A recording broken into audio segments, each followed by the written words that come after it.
How's it going, Alan? Fine, Christopher. Boy, I need to find the volume control on this. It's really loud. It's loud or low? It's loud here. I think I got it under control though. How do I sound there? Oh, you sound perfect over here. Great. Well, Alan, I know you have been lurking around on the forum for quite some time, and I know you started a project back in 2011 with the Croborg. Right. And from what it seems, I mean, it seems to be pretty impressive and pretty clean. Like everything seems to be spit polished on it. But I know there's a lot of things up under the hood that we don't get to see, and you've evolved that build over the years to include a lot of, I wouldn't say necessary first, but there are a lot of things that are quite interesting with that build. You care to like kind of divulge some of the secrets? Sure. I I started that build. My main motivation for electric bikes has been commuting, and that's been a justification for spending the money and putting in the effort. And so I had done a mountain bike, and it was a bit marginal. My commute has um, it's only 13 miles each way, but it has 1,200 feet of vertical climbing on the way in and 600 feet of climbing on the way home. And on the way home, the initial gradient right out the gate at work is 10 to 15%. Yeah. So I needed some power and I needed some battery capacity, and I was just having trouble with my mountain bike not really meeting the need.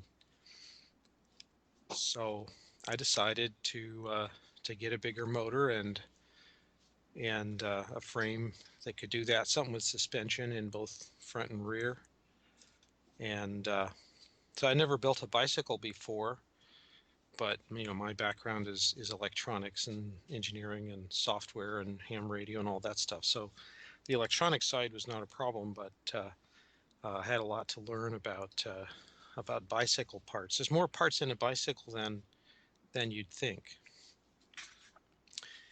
At any rate, so I ordered a Greyborg warp kit from Croatia. There was no dealer in the U.S. At that time. That the dealer in the U.S. Zombie S happened a little bit later, Jeremy, Mhm. and I've actually worked with him as well. But at any rate, so I ordered the kit, and it didn't take. Well, actually, I checked with them to see if they had some motors, but they didn't have any frames. So I asked them if I should buy the motor they had or wait until they had frames, and they told me, well, we have one frame. So so I went ahead and ordered the whole thing right away, even though most people didn't even know they had a frame because they hadn't really mentioned that. So so it took a while for the stuff to get here, and it took a while to put it together. I got a lot of help from some people on the forum, and especially Stevel up there in Sebastopol. He had some rims and he built the wheels for me. And it's a little tricky putting a Croborg or a Crow motor into a moped rim. I wanted tires that wouldn't get flats. I'd had a few flats with my mountain bike. Yeah, that's something I've never had to experience as of yet. I and I don't even run high end tires. I normally stick to big apples. I'm a big guy, so I normally stick to big apples to keep that volume and prevent myself from having pinch flats. So I'm like a balloon tire person.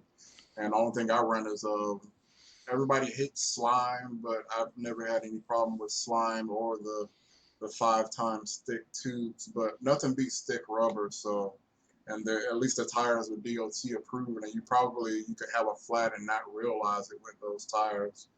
Uh, Well, um, I have had a couple of flats with the moped tires, and believe me, I tried riding it with the flat, and it did not work. So they're not they're not that good.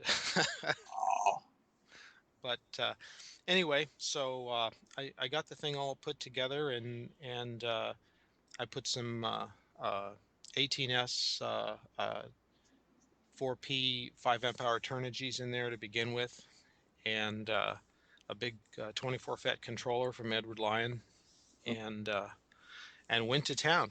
And then from there, I had little things.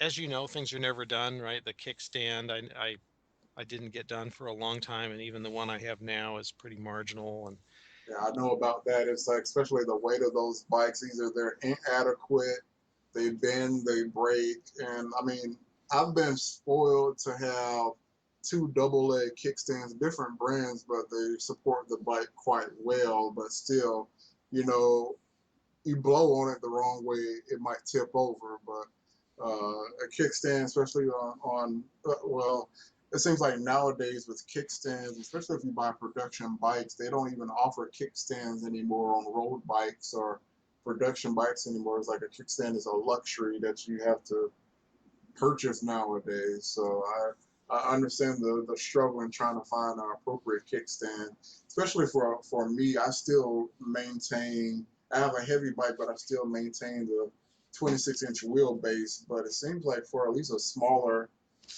wheel bike, that it should be a lot easier. But that's still not the case. It's still, that's a lot of weight on a kickstand that's not meant to carry that amount of weight. So. right, yeah. So I did put one on very recently, but I don't expect that it'll work very well or very long. But anyway, one of the things that that they told me is that as long as I keep the Crow motor all the way forward, it has horizontal dropouts in on that frame, Uh-huh. and chrome moly dropouts, they're pretty thick. And as long as I keep the motor all the way forward in the dropouts, I don't need torque arms. And the axles on my older Crow motor are pretty short, so there isn't really room for torque arms if you want full engagement and a couple washers. So I needed a chain tensioner, and we did something hokey with a plastic tube for that worked for quite a while, and eventually I put a Surly singulator on there, and so it's been a matter of incremental improvement. Um, Later, I decided to I really wanted a torque throttle and a little more reliable controller. Edward Lyon's support has really been excellent, Yes, but I've had no problems out of him, even when I know it's my own fault and send it back for repairs or whatever. I mean, like I said, I had a phase where, yeah, I was just popping everything that I could, get my hands on until I understood the relationship between the motor controller and windings, and knowing you can only push them so far over their stock rating and all of that. So it's a relationship, but I think it's sort of like Edward. He understands where everybody's coming from, and he tries to work with you, and but I think he does notice and respect you over time, especially when you finally get it, and you're not like asking him a ton of questions, or you're not asking him to repair stuff and everything. You finally kind of get. I believe there's like an unspoken respect that he gets with customers over time. I've been giving him my business solely for the most part because he treats me right, and I don't have any.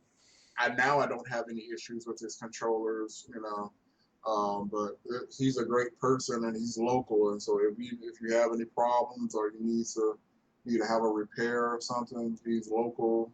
As long as you're a little bit patient, and there's been times where I've sent something back and went on ahead and bought another controller just to have something in the meantime, and he'll send me the other one back as a backup. So I love Edward for that. I wanted to touch back on that chain issue. Um, I mean, even if you have an electric bike, you still eventually pedal at some point in time, and eventually over time you do have something either Either you have, especially on the front chain ring, if you don't have a guide or anything, you may have an issue where the chain bounces around and it might bounce off the cog, or eventually over time, I remember you said you had the PVC pipe thing that was just keeping pressure on it, but over time that chain still stretches over time. So it's not like a dynamic tensioner. It'll work fine as long as that present wear on the chain stays the same. But if you pedal or just basically months of use, it'll end up developing more slack, and the PVC pressure pipe method doesn't like really work anymore. So that's all I have to say about that. You can continue. Yeah, thank you. The singulator, of course, is spring loaded, so that makes it that solves the problem, makes it easier. Um, on the chain, I didn't have enough room for more than one gear or so in the rear, so I just have the the one Like freewheel. 16 tooth, is it 16 tooth or Yeah, yeah? yeah. That since it's an English thread, that was the smallest one I could find that was supposedly reliable. And so, in order to be able to pedal at 30 miles an hour or so, I put one of the ATS Schlumpf drives on the front, and that really helps. How much do those run? Well, there's several different versions. The Schlumpfs are quite expensive, Yes.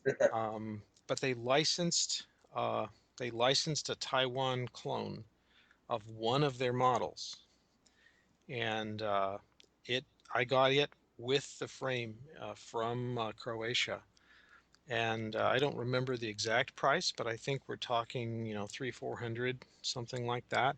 That is respectable compared to what the full retail blown units cost. Because I'm kind of in the same situation where I do need a high speed pedaling option, and so like on my previous build, I just simply went with a 60 tooth chain ring and a torque sensing bottom bracket, and that ended up being great. I had the 60 tooth front, and then I found an old school Crystal Light 7-speed freewheel, and at least on this bike I could still use all of my gear. So I had like a 34 tooth granny all the way down to an 11 tooth, and that was like the most wonderful combination that I have ever. But the thing with 60 tooth chain rings now is you don't have enough clearance, and if you push it out too far, then you mess up your chain line. So having something like this, like the Schlumpf, and actually it being at a decent dollar amount, that's pretty good. The only other option that I know now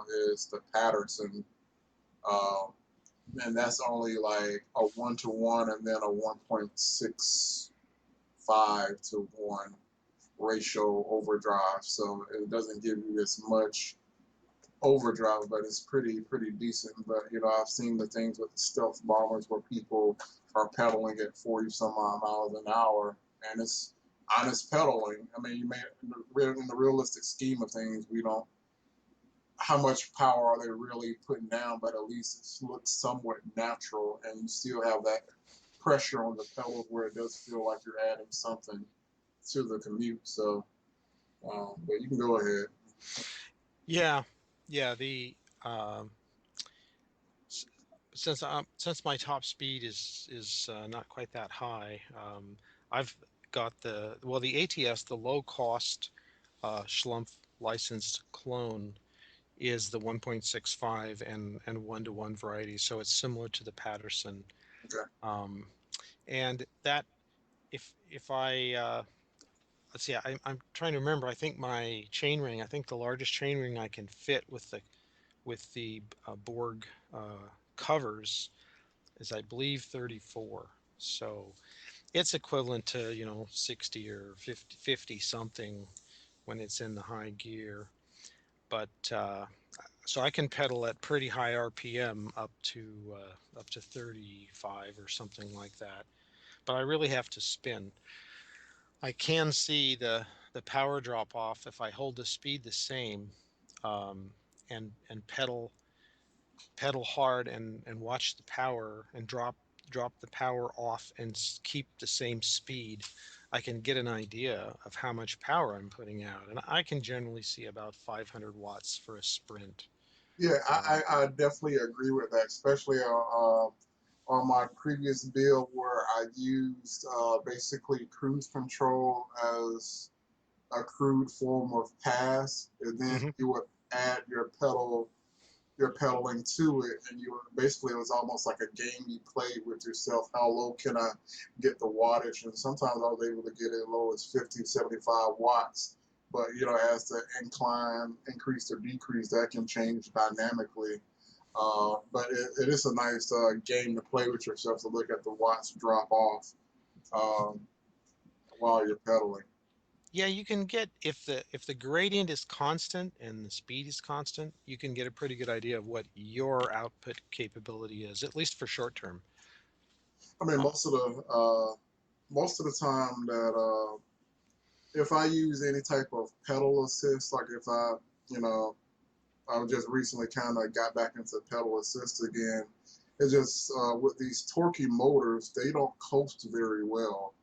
So there seems like if you try to pedal a bike unpowered, or at least on my Mux's four-turn motor, it feels like you're kind of going through molasses a little bit. So it's like you're kind of having to overcome the drag of the bike. And so right now, I just kind of got back in the past to try to give me that edge to kind of overcome that drag, but still allow me to pedal and maintain a decent speed. Because without it, I'm just having to baby the throttle to try to match the speed that I want. But there's just a and just in my case, there's just a drag on the motor that I'm trying to overcome. So right. Well, one of the things that I wanted to do was to move to a torque throttle and get better control, better feel. Move to a sine wave controller, and so I looked around, and the uh, the one that I ended up deciding to try was the one that Jeremy, the Croborg dealer, recommended, and he supplied a Sabvoton. yes, I just talked with Alan Hugh on Hemisphere Facebook.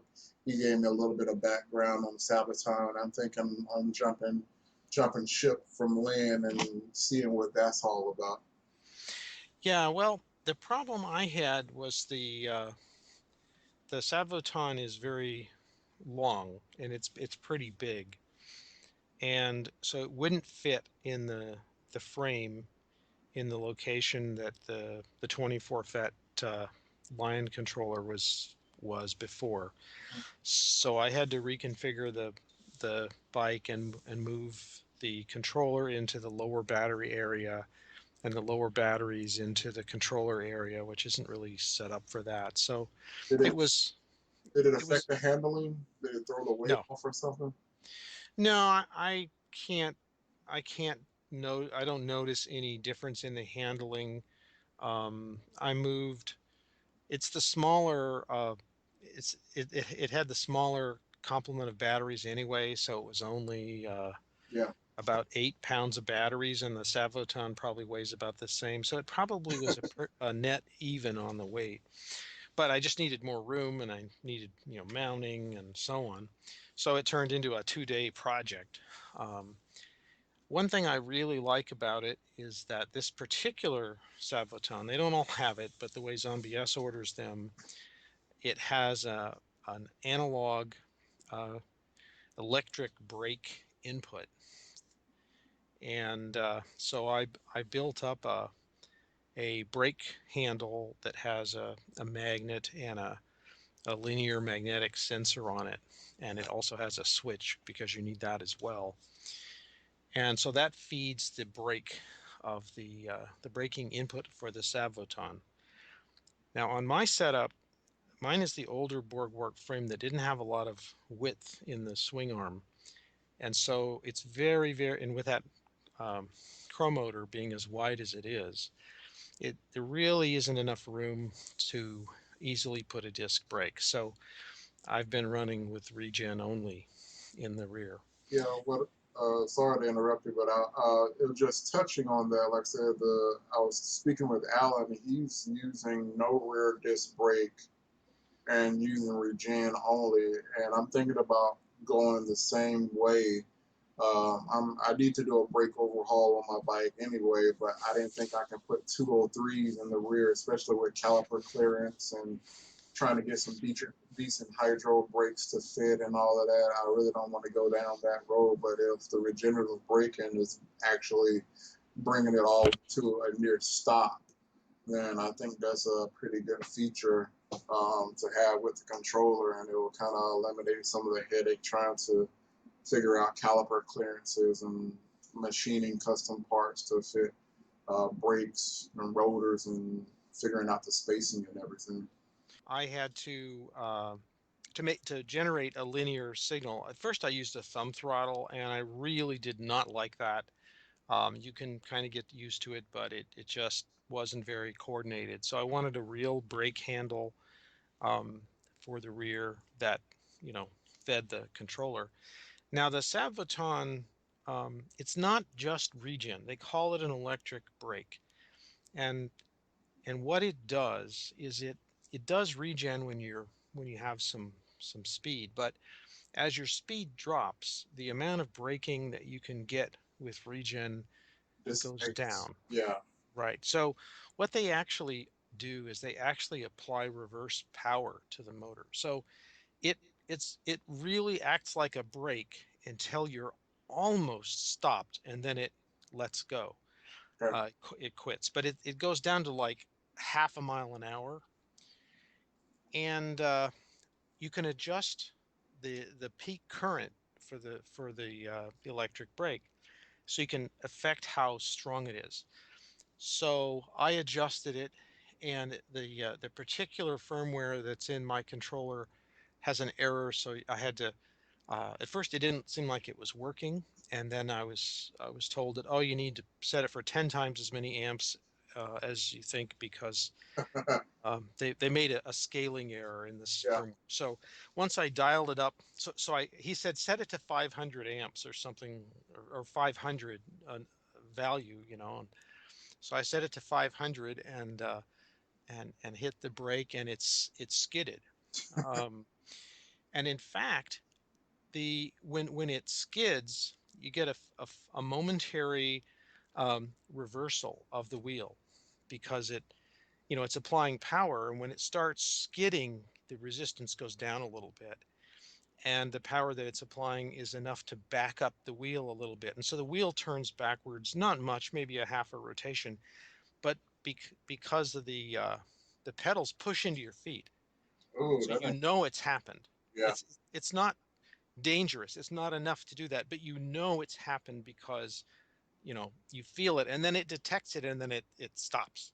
yeah, So what I did is I adjusted the current, the braking current, so that on dry level pavement, on the street here, old pavement, um, it would it would almost skid, but it wouldn't skid. And so it's kind of like ABS. yeah, It'll skid in if there's some gravel, or if there's a little undulation, so the wheel gets lifted a little bit, hmm, it'll kind of hop. It'll skid, stop, skid, stop. You can kind of feel it. But it's wonderful. It's a little better than a regular rear brake, which you can skid more than you really want to, you know, pretty easily sometimes. if I read correctly, didn't you have to do like an amplifier circuit to get that signal to the controller correctly? I built an amplifier. I ended up not using it. Ah, Um, the signal that I'm getting out of the linear sensor, because of the magnetic arrangement, I just have a single magnet on one side, so I'm only getting half the voltage range that you would get with a throttle that okay. has a magnet on both sides. And just by doubling the current setting in the controller, I was able to use the amplifier that they have in there already and just change the scaling. So it never reaches the current I set it for, but it gets the current I want. No, I mean, I'm going on a side tangent here. I just reminded myself of somebody made a brake caliper where they lock the lever and they put a strain gauge on it to Right. to mimic the feel where even though the lever is locked, it still can sense how hard you pull and it'll send the appropriate signal. Uh, Ar- Arlo did that. ah, Arlo did that, and I looked at that and I thought about it, and I decided that for me, I wanted the physical displacement. I want to know that I've got it all the way on. The problem with the strain gauge arrangement is that um, you don't know where you're at, and so you'll just pull until you know you break something if you think you're not there. So I haven't tried one, and I'm sure he says he likes it. But if you think about it, most of our brakes actually have both things, right? There's a little motion in them, and there's also a feeling of pressure. yeah. And so I think either one is fine. The strain gauges are very small signals, and so you need some somewhat sensitive and expensive amplifiers, which could be a reliability issue if you don't do a good job electronically. So this was very simple. I ended up with just the magnetic sensor, the little three-terminal linear magnetic sensor, and a little magnet epoxied into a standard e-bike brake handle that already had a switch. And so I just took the cable part out and I put my circuit in that part of the hood where that was before. And the Adapto people had some examples of this, so I had something to some ideas to start me down that path. So it was very easy. I'd like to build something fancier and better, but it works, and I haven't gone back to it. Now, I just want to touch on something about that a little bit. It's like I like your arrangement for your lever. There's also something off the shelf that you probably could have used. Now the cheap kids razor scooter. They No, I haven't seen that. they actually like the razor scooter that they have for kids, like the kick scooters. They actually have like a pull trigger throttle.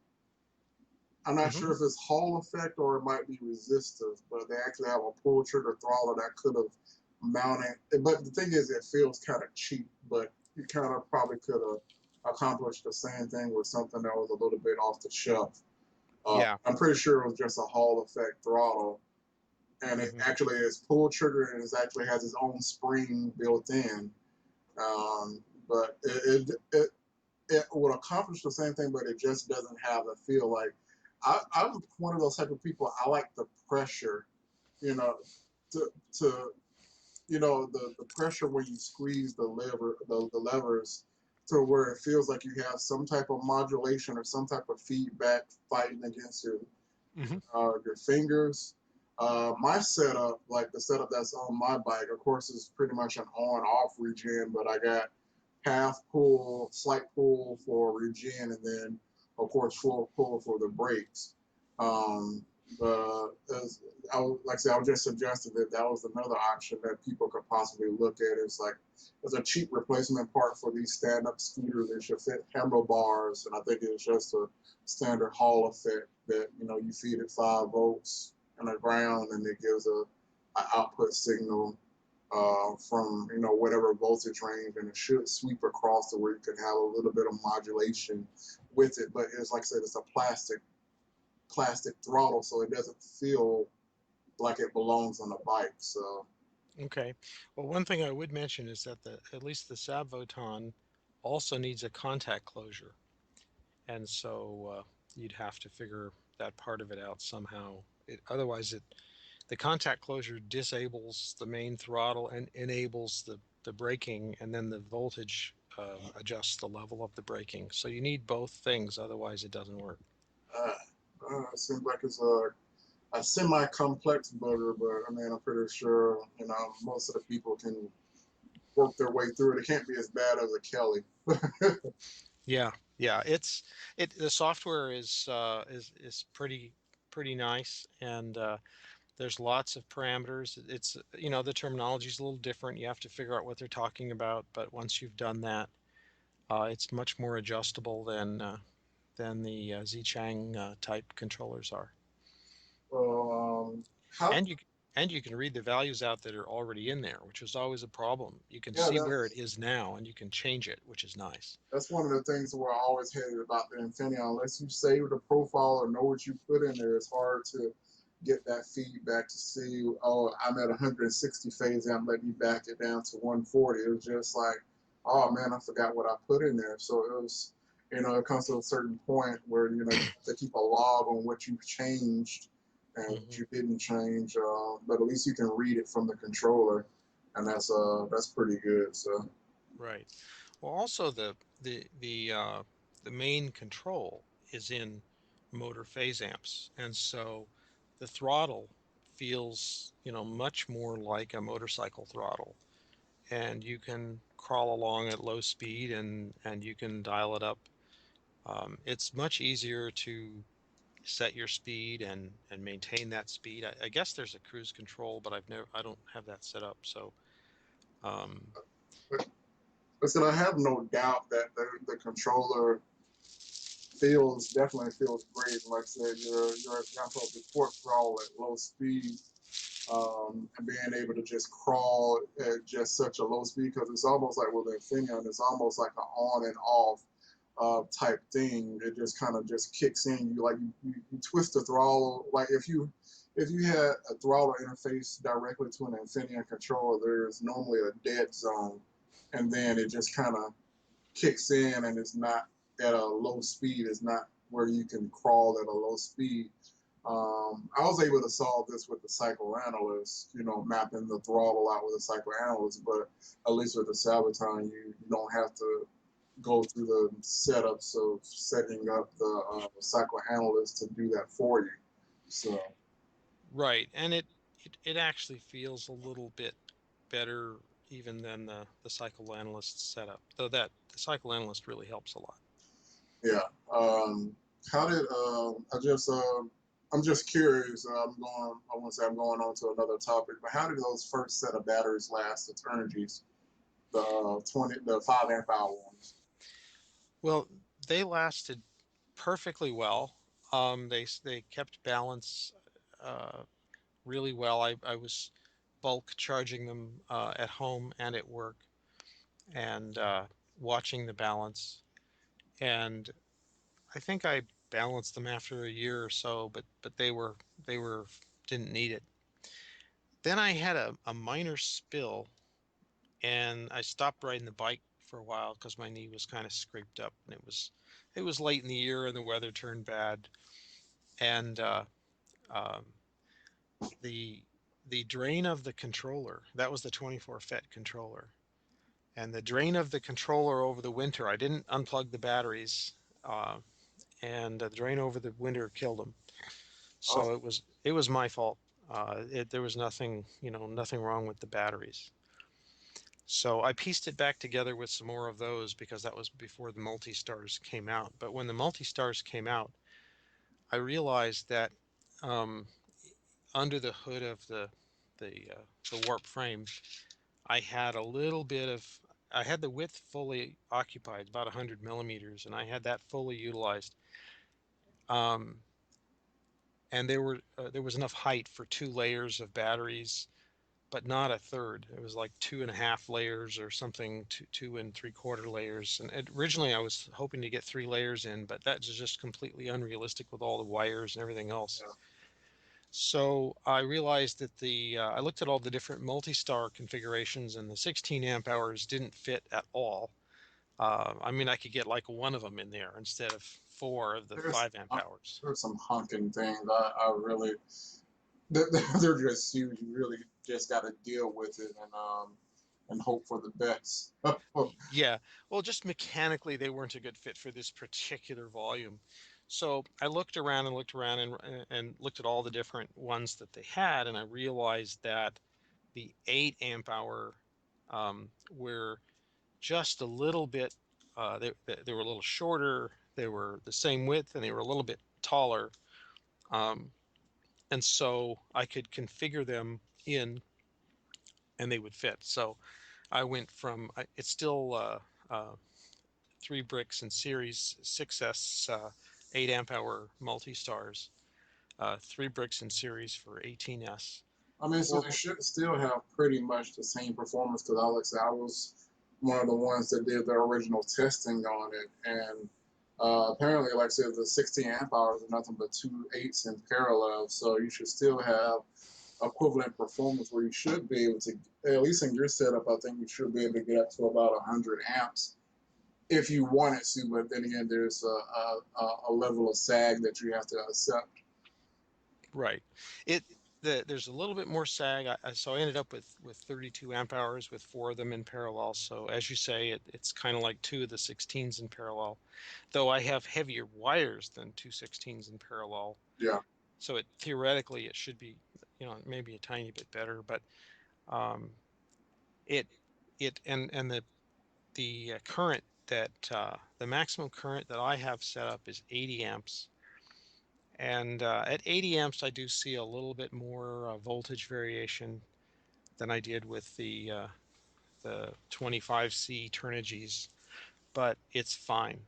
You know what? And I must agree with that. Like I said, I'm running a 66 volt, 32 amp hour battery myself with a 16 amp hour multi stars, and like as long as I don't over discharge the pack or go too deep into it, I can bulk charge and almost get those cells perfectly lined up across the board. When I bulk charge them, it's like I know your definition of bulk charging and my definition of bulk charging are pretty much different. Of course I bulk charge with Meanwell power supplies like Baron Hoffman ran the cell. Well, actually, I found the power supplies Baron Hoffman was just able to buy a lot more than I could. There were 300 watt Meanwell power supplies, and they had current limiting, and they were able to do about 15, 16 amps. Uh, so they were like 300 and roughly about 330 watts a piece. So we are probably sitting closer to about 1100 1100 watts bulk charging, and I tuned those things perfectly to where when I plugged in my cell log, I was at like 3.19 across the board, and I'm the type of person I live on the edge. Uh, but I mean, I like the perf. I mean, it. I just went on a trip recently. I took my bike out of town, and I bounced the pack before I left, and then uh, when I charged at the hotel, all of my cells were 3.19 across the board. The bulk charger shut down. It was like in a standby mode because once the voltage equalizes, the power supplies kind of go into a standby mode. And like I said, I was 3.19 across the board. So they keep balance extremely well. And I had pulled like maybe probably about 18 amp hours out of the pack and charged it back up, and they were even across the board. But I know that once you start going too deep into the pack, man, they don't come back quite the same. So I never make it a habit of going too far deep. And when I say deep, you have a 32 amp hour battery. If you go on below 25 amp hours, then that's kind of going deep for me. So I see. Well, the bulk charging that I've been using is similar to that. I got the Meanwell LED supplies. yeah, they're The pocket, and I think they're IP67 rated. So Yeah, these are like HLG 320s or yeah, something like yeah, that. So I dialed them back a little bit because being an engineer, I like to keep things, a little bit back from the edge. yeah, So I set them for 12 amps. I think full out those things will do 13 something amps at 20, 25, 24, 25 volts. yeah, So I set them for 25.0 volts, which is like 4.16, and I set them for 12 amps, and so they deliver, you know, just a little bit less than you're talking about. Um, so I'd use that to charge at work, where I figured if I wanted to come home early, I wanted it charged quickly, and I wanted to kind of be around while it was charging, so I didn't want it to take yeah. to be too slow in case I had to go to a meeting or something. Mhm. I was fortunate in that I could bring the bike in and either bring it into my office or into the area just outside my office where I could keep an eye on it. So at any rate, at home, I bought a couple of those cheap bulk aluminum alloy chargers um, from Yeah. our favorite friends who I'm not remembering right now, but you know who I'm talking about. Is it BMS battery? Yeah, that's them. So I bought two of those. I bought a 2 amp one and a 4 amp one, or a 200 watt one and a 400 watt one, whatever. And I had them set conservatively also. And so I've had 50% failure on those. So the 4 amp one lasted for a year or so, and then it quit. And the 2 amp one, I hooked it up backwards one day and it popped the fuse. But I put another fuse in it and it's still going strong. So I would charge at home. It wasn't as big a deal to take more time to charge. I put two smoke alarms right over where it was charging. So Yeah. if something started to happen, I would get pretty good warning, even if I wasn't watching it. And anyway, um, so that's what I was doing, and just monitoring it with a battery medic that I would poke in and look at these things from time to time and see how they were doing. I mean, I pretty much like I'm not like a fan.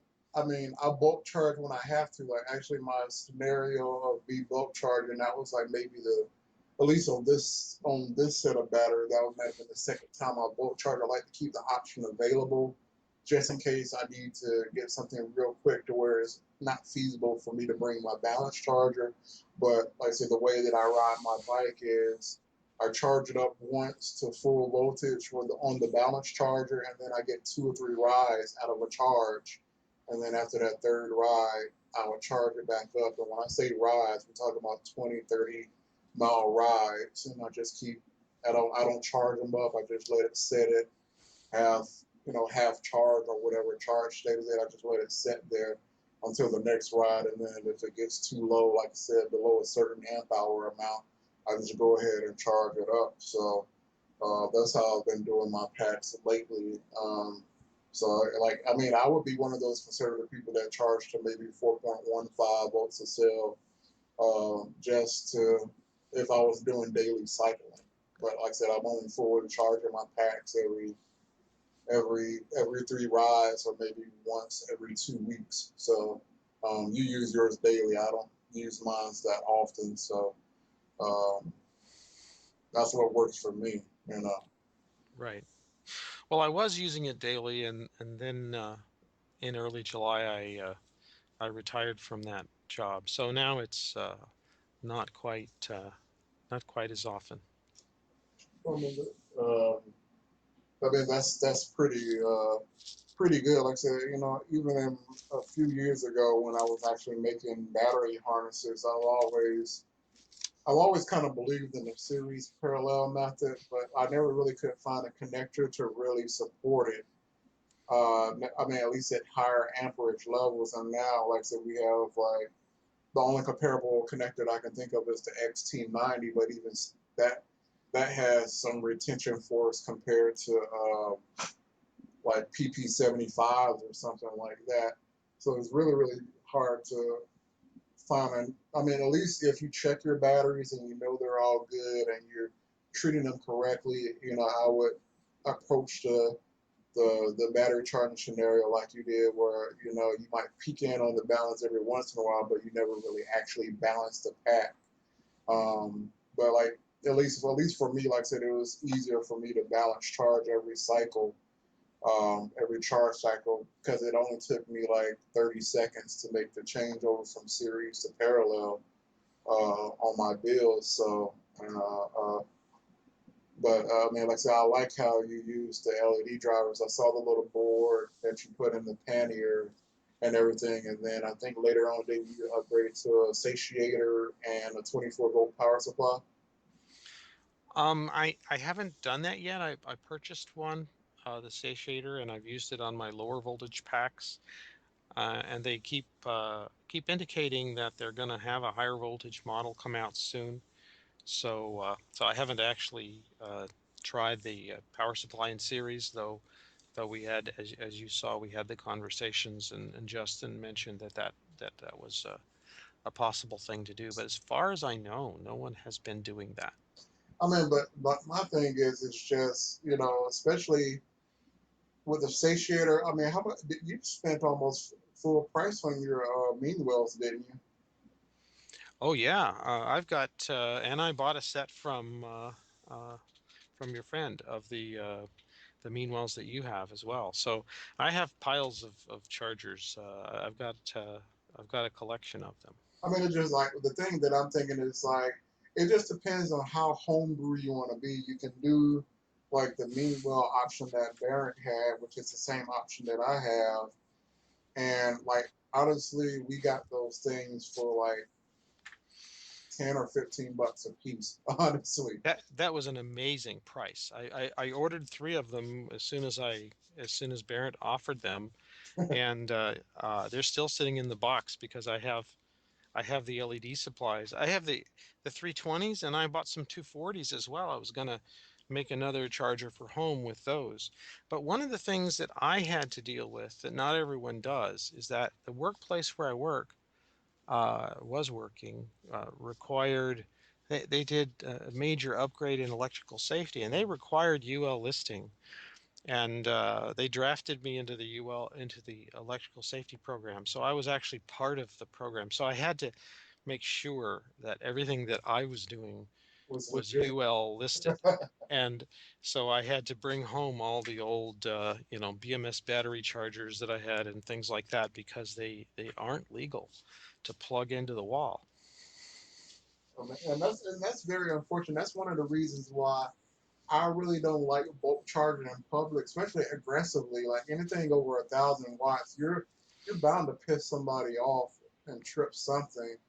Because like there's always been the thing like just in case somebody has a drink machine or ice machine on that circuit while you're charging at 11, 1,000, 11, 1,200 watts, you can trip their breaker, and I don't think they'll be too happy to let you continue charging if you trip and stuff. So there's a definite limit, to what you can safely pull from circuits. And I mean, it's just like I said, they're not UL listed, so it's kind of it looks nice and clean, but it's still kind of hackish, in a matter of, at least it's not as bad as a bad boy dirty charger, or you're Hmm. just, we're just rectifying AC mains and got some crude form of current limiting. It could be a lot worse. Right. Well, you're absolutely right. And one of the things that, because of the increased electrical safety laws and requirements, most of the employees of a place aren't even allowed to reset a circuit breaker. So, if you pop a circuit breaker at Starbucks, for example, they actually might have to call somebody who comes from another location to come and reset that breaker. So it Plus, could be pretty inconvenient. yeah, I didn't really, especially if you're in like a big situation where there's like multiple people in one building, and it's like all the stuff is locked up in some secluded storage closet. So you pretty much got to call like business maintenance or something like the building maintenance or something to reset Exactly. for you. So, and like I said, Exactly. I always like to be, what's that, conservative when I'm out.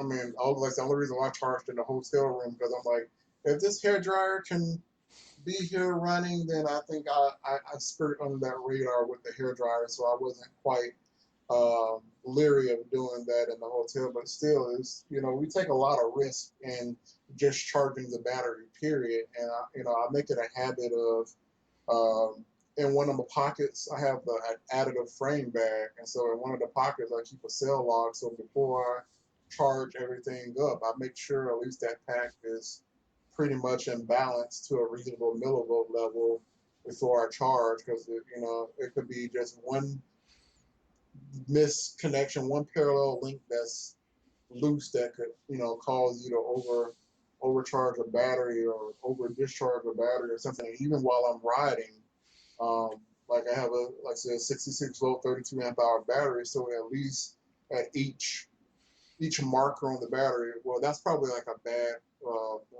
relation or a bad example. I had a 44 volt 40 amp hour battery that was made out of 10 amp hour cells, but every 10 amp hours I would stop and check the capacity, not the capacity, but I would check the balance of the pack just to see if everything was okay and everything was discharging together and everything. So, but the thing is, we have, like, I wouldn't say, well, like, you're an engineer, and I know enough about the chemistry to where I know I need to keep an eye on it. And I prefer homebrew methods versus the BMS package. BMS hasn't screwed me over, but I just don't trust them. But we're American people, and some people don't want to go through all that babysitting and everything. Even though the battery is cheaper overall to build it yourself, people will rather pay for that convenience to have all the dirty work done for them, and they'll still find a way to mess that up. Yeah, well, the BMSs are getting better. I think one of the problems is that there wasn't really any standards for BMSs, and so a lot of them had no self-checking. So you had no way to know if you could still trust it or if it was partly broken, and the BMS didn't even itself know that it was partly broken. But with the automotive requirements, there's a lot more. Now there are standards, and so the newer BMSs that are not for e-bikes yet, perhaps, but the ones that are designed to meet the automotive standards, they actually not only monitor the battery, they monitor themselves to make sure they're actually working, and so you can get a lot more trust out of their uh, confidence. But they probably cost more than your e-bike pack. So Yeah, I mean, and until they come down in price to an affordable level, and I think they will, because the chips do it, and so once the chips are there, the price comes down. yeah. One of the things I definitely do agree. I have a Chevy Volt that supposedly has a 16 amp hour battery, and it's only 10 is usable. One, because it undercharges the battery, and it also leaves a reserve in the pack that unless you ran out of battery, you ran out of gas, it then has another additional kilowatt hour or two to limp you somewhere in particular. But they also observe, like I said, that it's not like the 80-20 rule, but I guess it's sort of like maybe a 90-10 rule or something. It's not exact, but they don't overcharge the battery, they don't over discharge the battery. And so that's pretty much probably the only way they can get the cycle life and offer the 8 or 10 year warranty on these things. And I haven't seen much of a capacity loss. I mean, the only time that I see a capacity loss is, during the summertime where you're using AC to cool the car off and it's extra draw, so you lose a little bit of range. But anyways, like the things with the e-bike battery BMSs is what used to is the standby current used to be crazy. Like sometimes they would draw off the first 2 to 4 cells, and it was like always the first 2 to 4 cells were always low because that's what the BMS drew off of. And then some of them they reduced that a lot, the standby current a lot. But still, if you didn't plug, I mean, I don't know. There's just so many scenarios where the BMS was more detrimental to the battery than it was actually helping. And I would notice, like, especially with the earlier Signal Lab BMSs, and I would notice how the cells would come up to voltage, and like the first 4 cells took longer to come online, and then also you have to match that that BMS with the charger, because if the charger was too high in voltage, then that BMS would just be bleeding forever, and the cells would never get to where they need to be because the charger was either providing too much voltage or it would never start bouncing because there never was enough voltage. So, you kind of have to either rely on the person that's sending you the battery to make sure they did all of those checks for you. Because when it gets to the end user, like I said, there's a lot of e-bikers that aren't knowledgeable enough to check for that type of stuff or know that BMS has that characteristic to where um, it may or may not work properly due to this charger or or whatever. So Yeah, well, that's one of the things that I like about the satiator, because there we have the ability to adjust it.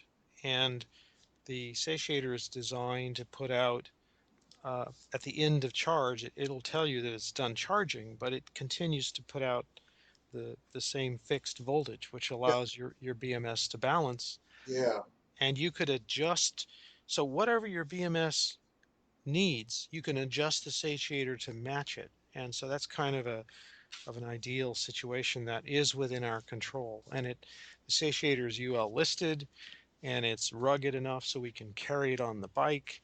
And it's a little pricey, but I don't mind sending a few dollars to Justin. I think he's yeah. earned it, and he does good things with it. So um, And one of so the as soon as he comes out with a high voltage one, I'll be on it. Yeah, I mean, I think I probably am like, I mean, I've slowly come over the years learning to just buy quality components. So I think that would be something worthwhile. I mean, I definitely would like everything in one unit. And like I said, I think I saw a picture in your thread, like I said, where you had your LED power supply like right next to it. And I thought that was I thought that was the new setup versus carrying three of the LED power supplies. I was like, well, I thought you had a satiator and a meanwhile, but I guess you had it for example. So Yeah, that's a project that hasn't been completed. You know how that is. yeah, I mean, and were were you carrying that on board? Because I think those power supplies weigh a pretty good bit. They were probably like around 4 pounds a piece, weren't they? I have not carried them on board. Ah, One of the only thing I've carried on board, occasionally I carried the 400 watt alloy charger when I needed a little range, like when I had to go from the work to the dentist, which is further away, and then come home on the old pack where I didn't have a lot of excess. I would take the 4 amp alloy charger and charge there. But with the 32 amp hour pack, I haven't needed to do that. Um, but that is one thing that I did complete one project recently. We were going on one of our fun rides, and there, I since I was hosting the ride, and I rode from my house to the starting point, which was 10 miles away, and then I had to ride back, which I had to I had to add 20 miles to the ride that we were doing. So I wanted a little more capacity, so I put some extra batteries in the trunk. And one of the problems with those cantilevered trunks that you have to use on a full suspension bike is that they can break with yeah. the heavy Some load of a battery. reinforcements. Yeah, um, so I built a diagonal brace onto my rack that reaches down, and I built a little assembly that slides up into the bottom of the seat tube and grabs the seat tube on the inside and supports the other end of the diagonal brace. So now I have a really rigid rack, so I can carry some weight back there. It's still not a great place to carry weight, but at least it's not going to break. So that's good. I mean, I've had various racks fail for you know certain things, especially with seat post rack. It seemed like the first thing a seat post rack is very attractive, but like I said, I learned very quickly, especially with any type of weight, even if it's just 5 or 10 pounds, that those things is just not to be trusted at all. Exactly. So it's I mean, like I said, anything that's worth doing is worth overdoing, especially when it comes to these electric bikes. And even stuff that we think is okay still comes to bite us in the butt every now and then. So we just have to Well, remain vigilant, sometimes. yeah, and I was riding every day. I put 8,000 miles on it. I wore out two sets of moped tires in the rear, and so I needed something that was rock reliable.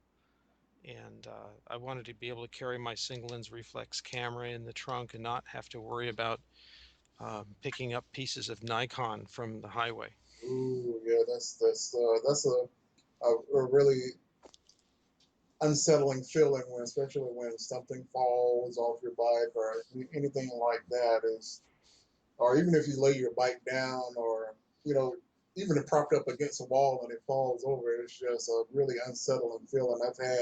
I've had simple spills that you would think that like that small incident wouldn't be that big, but having to replace brake levers and switches and everything from simple fall or something tipping over in the garage or something like that. It's just Um, so you learn to be overprotective and overcautious and make sure everything's locked down, cinched down.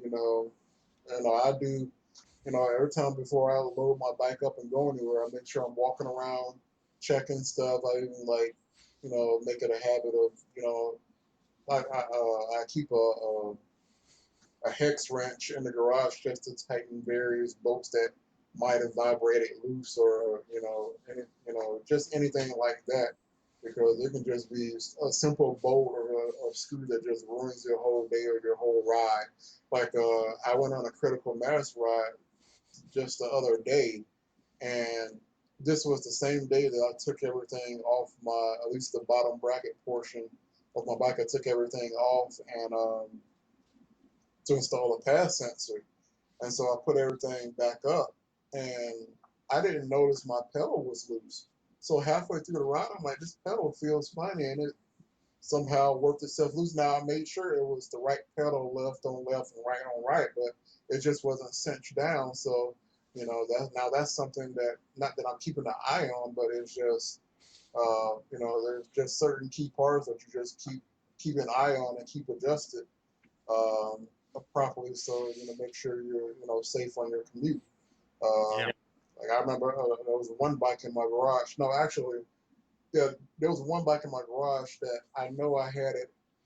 I've been riding on this bike, but the quick release skewer on the front fork, the wheel was wobbling in it, and it just come to find out that it just wasn't.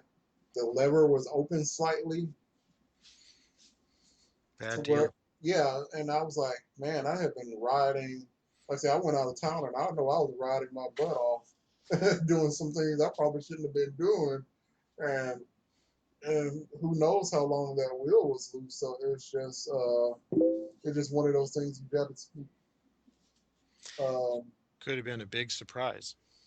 yeah, yeah, definitely. So I definitely um, don't take anything for granted anymore. I mean, like I say, I just got to be observant and just try to catch things, because I mean, it's your life at stake, especially your bike isn't as fast as mine, uh, uh, but yeah, still looking at the top speed on mines, and I mean, it's even still.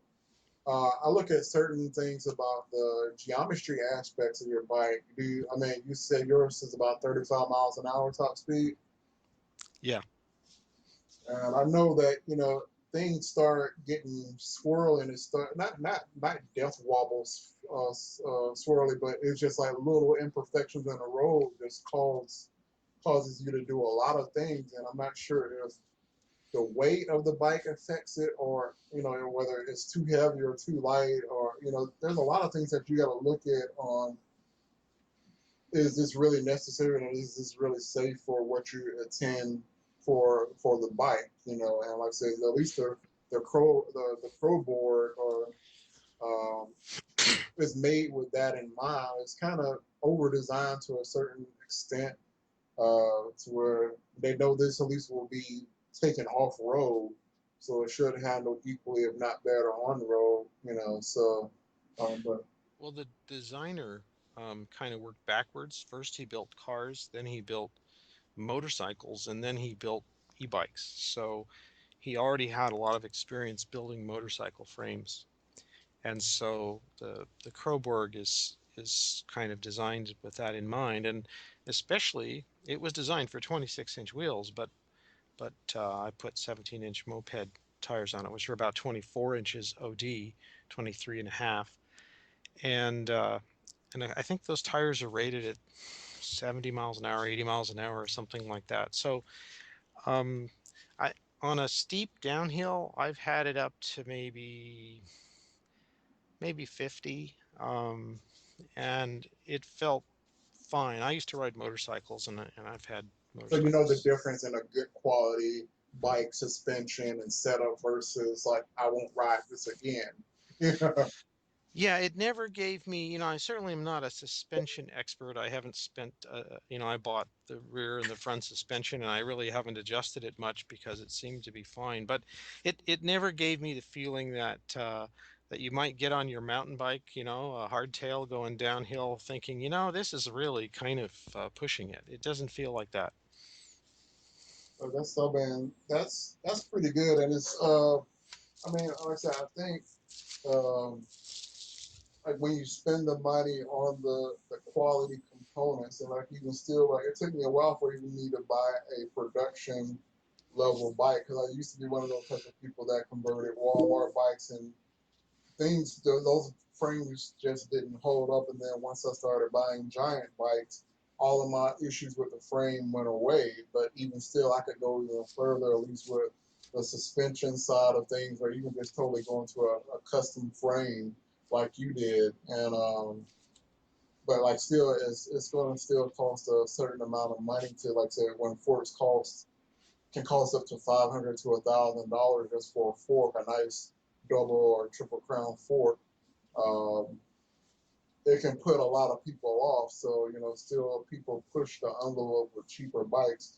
And at least we had the people to do like the different swing arms, like the Genesis bike that was, you know, a Walmart bike, but they redesigned the rear end to do clamping dropouts or have easier dropouts for the hub motors, the wider hub motors of the day. Um, so I mean, like I said, we're coming a long way, and there's like a nice four. Like I would say, there's 4 to 6 good vendors that we need to keep our eye on right now that are making good frame sets. And then there are some people that we need to steer clear of. You know, and I've experienced one of them, and that was not a fun deal. Like I wish I would have saved that money and put it on one of these frames that's out now because I think Jay or Hyena on the forum, he's got the Flux frame that's out, and then we have Phaser, and then we have like the carbon fiber one that Dr. Basis working on right now, and he's going to do a dual Muxus setup, a dual hub motor setup on that one, and he got everything machined up, so that one should be popping up on the forum real soon. That will be a game changer, a nice dual 3,000 watt hub motor, and of course we know that's not going to be. It's probably going to be a damn near 20 kilowatt, uh, 20 kilowatt bike, you know. But what do you think about power levels on the bikes of today? Like, do you think you needed the full? I mean, I know you had your climb, your huge climb on your commute. Did you feel you needed all of that power available to you, or could you deal with a little bit less? Well, let's see. I've had three bikes that I've used on that climb. The first was a 9C. I had a couple different wines on that, a couple different 9Cs that I tried, and it worked. But I had to, well, the essentially the torque of the 9C was about equal to the load from the gradient. So if you didn't pedal, you went pretty slow and were in danger of overheating the motor. But if you pedaled, you could go up the hill, at 15 or something, and it was okay.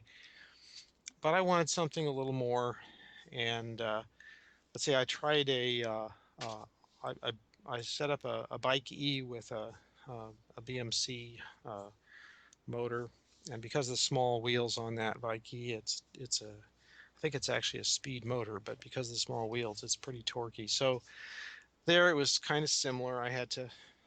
I think the BMC has just slightly more torque than the 9C, so Uh, it's in the same ballpark if you look at the simulator.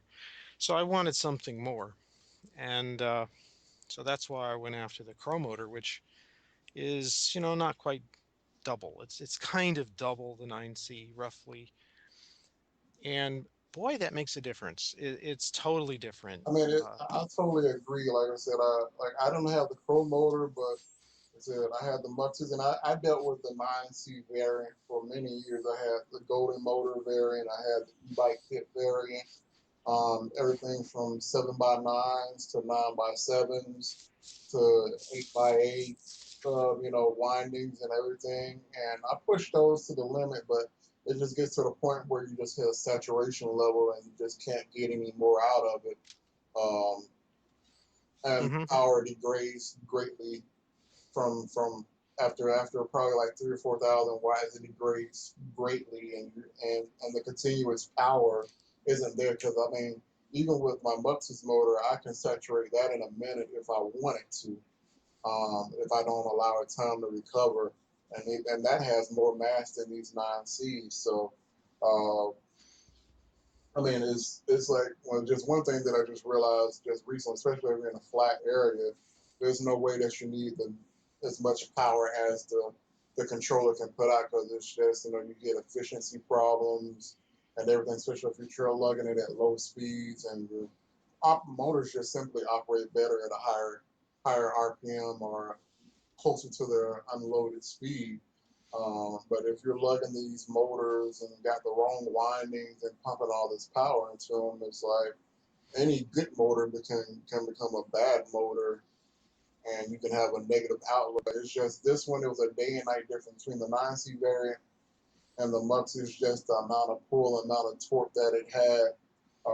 It was just amazing, and so like I can't think of going back any further. I mean, going back to another 9C variant motor, even if I was building one for a customer or something, it's just they almost seem bulletproof. Uh, hmm and like I said, there's even there's even a manufacturer out there now that has either a 7 or 8,000 watt motor, and it's heavy as hell, but I think it definitely maximizes. I think it's 150 or possibly maybe 170 millimeter dropout, and you can still lace a bike wheel to it. But it's like, do you really want that much weight in the wheel? And is it really necessary? Like I said, at this point, I don't really think it is. I mean, it's just that's for one human being moving a bike of a lightweight is just we've been exceeded how much a bike really needs. We're just showboating at this point. Well, what I did is I adjusted the Savoton, uh, the, the the current, the motor current, the phase current, and the battery current, so that I could it would not it would unload the front suspension, but it would not lift the front wheel off the ground.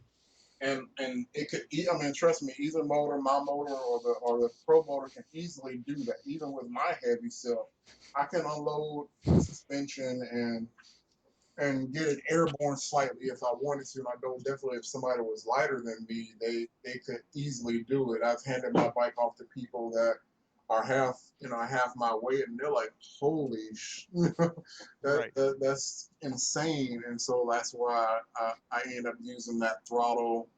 Um, I remember like who came out with the throttle tamer a few years ago? I think Was it Tom? Jeremy did a throttle tamer, didn't he? Yeah, I think it was. Yeah, it probably was him, but yeah, so the tamer came out to try to address this issue of at least kind of having some form of launch control, and then um, like I said, I've had pretty aggressive builds, but this was the first bike with this motor, the Muxus motor, where I felt that I needed to do throttle ramping or use the throttle ramping and the psychoanalyst to pull the power back and control how it progressed the throttle through the RPM range just so that it doesn't buck or anything. So now my bike has a sort of like a soft start. So at least for the first second or two is rather tame, and then it kind of rolls on, but it's still predictable to where you can still remain in control of the bike and it doesn't pull away from you. And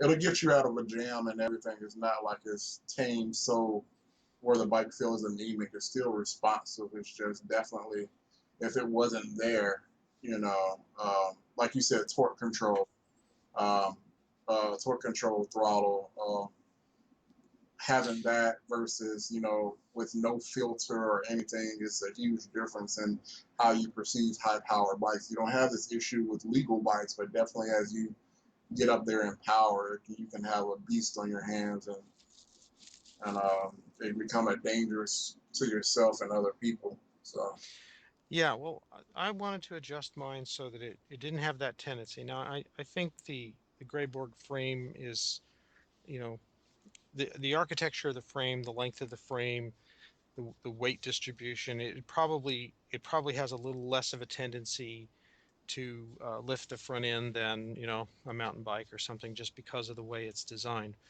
But at any rate, there's plenty of adjustment range and precision in the Sabvoton, so that I could set it so that I'd get, fine acceleration and wonderful hill climbing capability. But if you whack the throttle open, um, it won't quite lift the front wheel off the ground the way I have it set. However, if I pedal hard, I can feel the front tire bouncing from my pedal stroke into yeah, it. It's just enough to lift it. And of course, that's completely fine. That doesn't bother me. I just don't want the front end. On the old motorcycle I had, it was pretty tame. But if you got into certain situations, the front wheel, like if you had a passenger on the back or something, the front wheel would take off for the stars so fast if you weren't careful, that it became a hazard. And I didn't want or need my electric commuter bike to have, sort of a hazard that I had to manage by by working the throttle carefully. So I just set the controller so it's not a problem. yeah, and that's kind of the thing. It's like with power comes responsibility, and if you're not responsible and you kind of make let's say, a jackass out of yourself, the community and what we stand for, because just really being one of those people that just putting a bad name out for ourselves. Then of course we can't get the movement to move forward if we're portraying these things to be dangerous vehicles. If somebody's really out there wanting just to show the raw performance of a bike, then yeah. But if you have just, average people just making, not making a fool of themselves, but just putting themselves in so much danger and putting other people in danger, then it's not cool. Uh, I definitely, whenever I go on group rides and stuff and everything, I try to limit everything and try to integrate myself in the crowd and appear as much as a regular bike as possible, just to keep that positive review. Because I did have a spill once where I wasn't able to react fast enough to somebody that stopped in the middle of the road, and I just T-boned the heck out of them at like 20, 25 miles an hour. Nothing happened to them or their bike, but I pretty much I pringled my front wheel. Um, and I was like, after that, I've just been really, really defensive, like riding defensive, like just as everybody's trying to kill you, and you're trying not to harm anybody else. Um, and that also goes to me having several different bikes for the situation. If I want to go out and be responsible yet have a little fun, yeah, I'll bring my speed bike out. But I do also have like a pedal bike with a nice electric assist that's way tame, and you know is no faster than somebody with some lycra shorts on. So um, I mean, it's a place for everything. But I mean, it seems like you're one of the few people that actually have a purpose for their bike, and seem like you built something pretty solid and reliable. Um, and we can learn a thing or two from that. I just wish Grayborg would come back out or re-release the frames. They're still selling the frames, or I haven't followed that. I think they are, but I don't know how often they yeah, they I, I uh, come out with just them. I just haven't seen anybody like adopt the build like you did, because I think you're the only one that I've seen that's really taken it to completion. Then I've seen that other look-alike company where their logo looks like kind of like a fake Windows symbol. it's like there's another frame company. It looks like a Windows symbol, but it's kind of weird looking. But they have a frame that sort of looks like the gray board. But even still, even with that company, I haven't seen anybody on the forum just like adopting that and creating a build from that. So, like I said, that might be another vaporware scenario. So, Yeah. Well, Steve has two gray Borgs, and he helped. He had one of them running when I met him at the race in Southern California, and then he helped me complete mine, and then later he finished his second one. So I know he has two of them. But you're right. I haven't seen any new ones, and of course now there are so many other choices in yes. frames. At that time there was almost nothing else available that you could buy. There were some things that were coming, but they were not here yet. So you know, it's there's just a lot more out there now. I mean, and I definitely, like I said, there's a plenty of options. And again, like I said, I was kind of duped into getting one of the lower end ones. I mean, like, so I'm really not trying to rag on the vendor, but it was from e-bike Bill, and I thought that would be at least a nice entry level game changer, but that one was just left a salty taste in my mouth. The frame wasn't jig correctly, so it was out of alignment by a good bit. Um, to where the front of the bike was tracking straight, the rear wheel was pointing to the right a little bit, and then the rear end was pointing to the right a little bit, but it was also set by like 20 some odd millimeters, so it wasn't in perfect direct center line with the bike, and also pointing in the wrong direction. And all of his frames were that way, and I just pretty much had to just go with a production bike.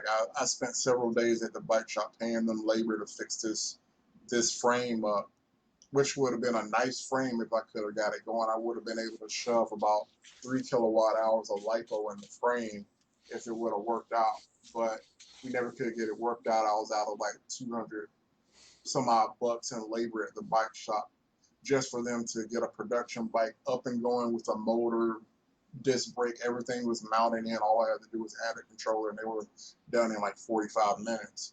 You know, so that with these newer frames, you really, I think when people look at them, you know, you want to take the cheap route sometimes, especially if it's not in your budget. But I just kind of look at the reviews and look at how much you're paying, because I think you do pay for a little bit, pay a little extra for the quality, and I think you'll get something a lot more solid and reliable out of just spending a little bit more money. So I would just say wait the extra few weeks or extra month and get the solid platform, because it seems like you haven't had too much of any issue. You haven't had to like really reinforce anything or anything. Everything just kind of seems to mount it up, and then just the minor details are just kind of qualms with how you want the bike to handle, but everything else seems to have been pretty solid. So uh, Yeah,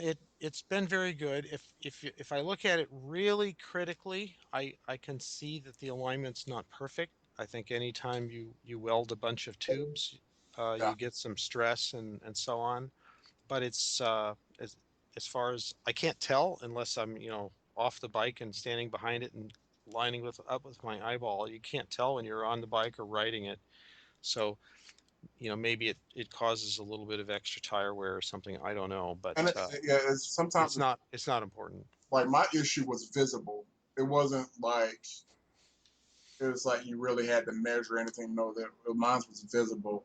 And like I said, sometimes you can deal with a millimeter or two here, but when that 1 millimeter at one end of the bike turns into 20 millimeters at the opposite of the bike and is visibly apparent, then yeah, that's a huge problem, and your chain line isn't correct, and the motor is not sitting perfectly in the dropouts to make it track correctly and all that. Yeah, this one just was way too many issues with it to even say that it's even partially okay.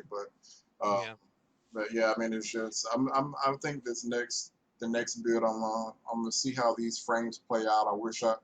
I sort of wish I had the faith enough to kind of get in on some of these pre-orders on some of these frames.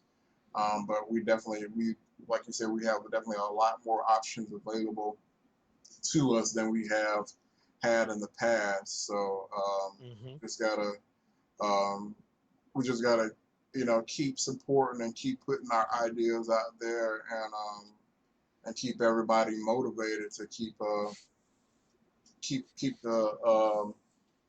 movement evolving to where it's easily accessible to everybody and that the products get better and everything. I mean, I remember when e-bike kit had their first kits and they were so questionable, but now, they've come a long way, at least with the entry do-it-yourself kits and like, the motors that we had back in the day.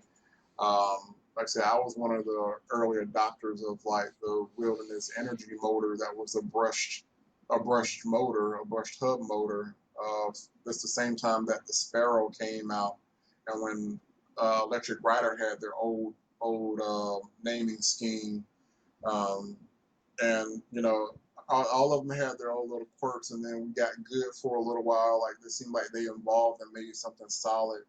Like I was one of the people that really liked the 5300 Crystal Light motors. It was a heavy motor, but it was built solid. And then it seems like we cheaped up again. We tried, all right, how do we make the same motor but make it cheaper? And then that's when we started having those issues with the broken axles and everything. And then they kind of got a little bit better with the Crown motors and stuff. But even the Crown, that's a hard pill to swallow, and even they don't perform perfect. And then so we have the Crow motor that came out a little bit before the Crown, and I mean it's just we've evolved so much. So I mean I don't think. And also with the Muxus motor, we have higher efficiency motor with the thinner laminations and everything. So if we can get the Chinese manufacturers to start, trying to get that quality back into things instead of having a solid design and then cheaping out, figuring out how we can make it cheaper and then messing up the whole design and have everybody kind of lose faith in the product. I just really, just hope that we continue the same trend. Did you want to talk a little bit about lighting, about yeah, Oh yeah, I mean, bicycle headlights? I went through quite a few. Part of my ride, well, in fact, my whole ride when in that time of the year when it's getting dark and we still have good weather, because I pretty much don't ride in the rain. yeah, But obviously, in the after the time change, it gets pretty dark pretty early, and occasionally we would work late. So um, there basically was no street lighting on my ride home. And so it's not the normal situation for a bicycle where you've got lighting and you're just trying to identify yourself. I actually needed a lighting that was effective and wouldn't blind the cars. And there's two situations on my ride. One is windy roads through a park, so it's forested and don't need to see a long distance because the curves make that impossible anyway. But you do have to watch for animals, deer, the various turkeys, whatnot that are on the road. And then the other half of my ride or so is a highway with a very nice wide bicycle lane along it. So you have cars that are screaming along at 50, 60 miles an hour. And they provide good illumination some of the time, but they're not always there. yeah, And then there again, the cars interact with the deer. I had a few times where a deer was trying to, a deer that had been injured by a car was they tend to knock them into the bike lane, yeah, so I had to evade them, or they were just out of the bike lane and they were trying to get up and really scared the heck out of me because I didn't have good lighting. I couldn't see what was going on, and all of a sudden I realized this deer is trying to stand up in front of me, and so I tried a lot of things, and I tried a lot of high lumen lights and had cars complaining and blinking at me because I'm putting out way too much light into the car's eyes. And yeah, of course, if one of those crosses the line and meets up with you, that could be a pretty severe ending. yeah, But anyway, so make a long story short. what I found was of the various bike lights that are on the market that there are very few that are designed to have the right kind of pattern. I was looking at, LED car lights, which are very expensive, and motorcycle lights.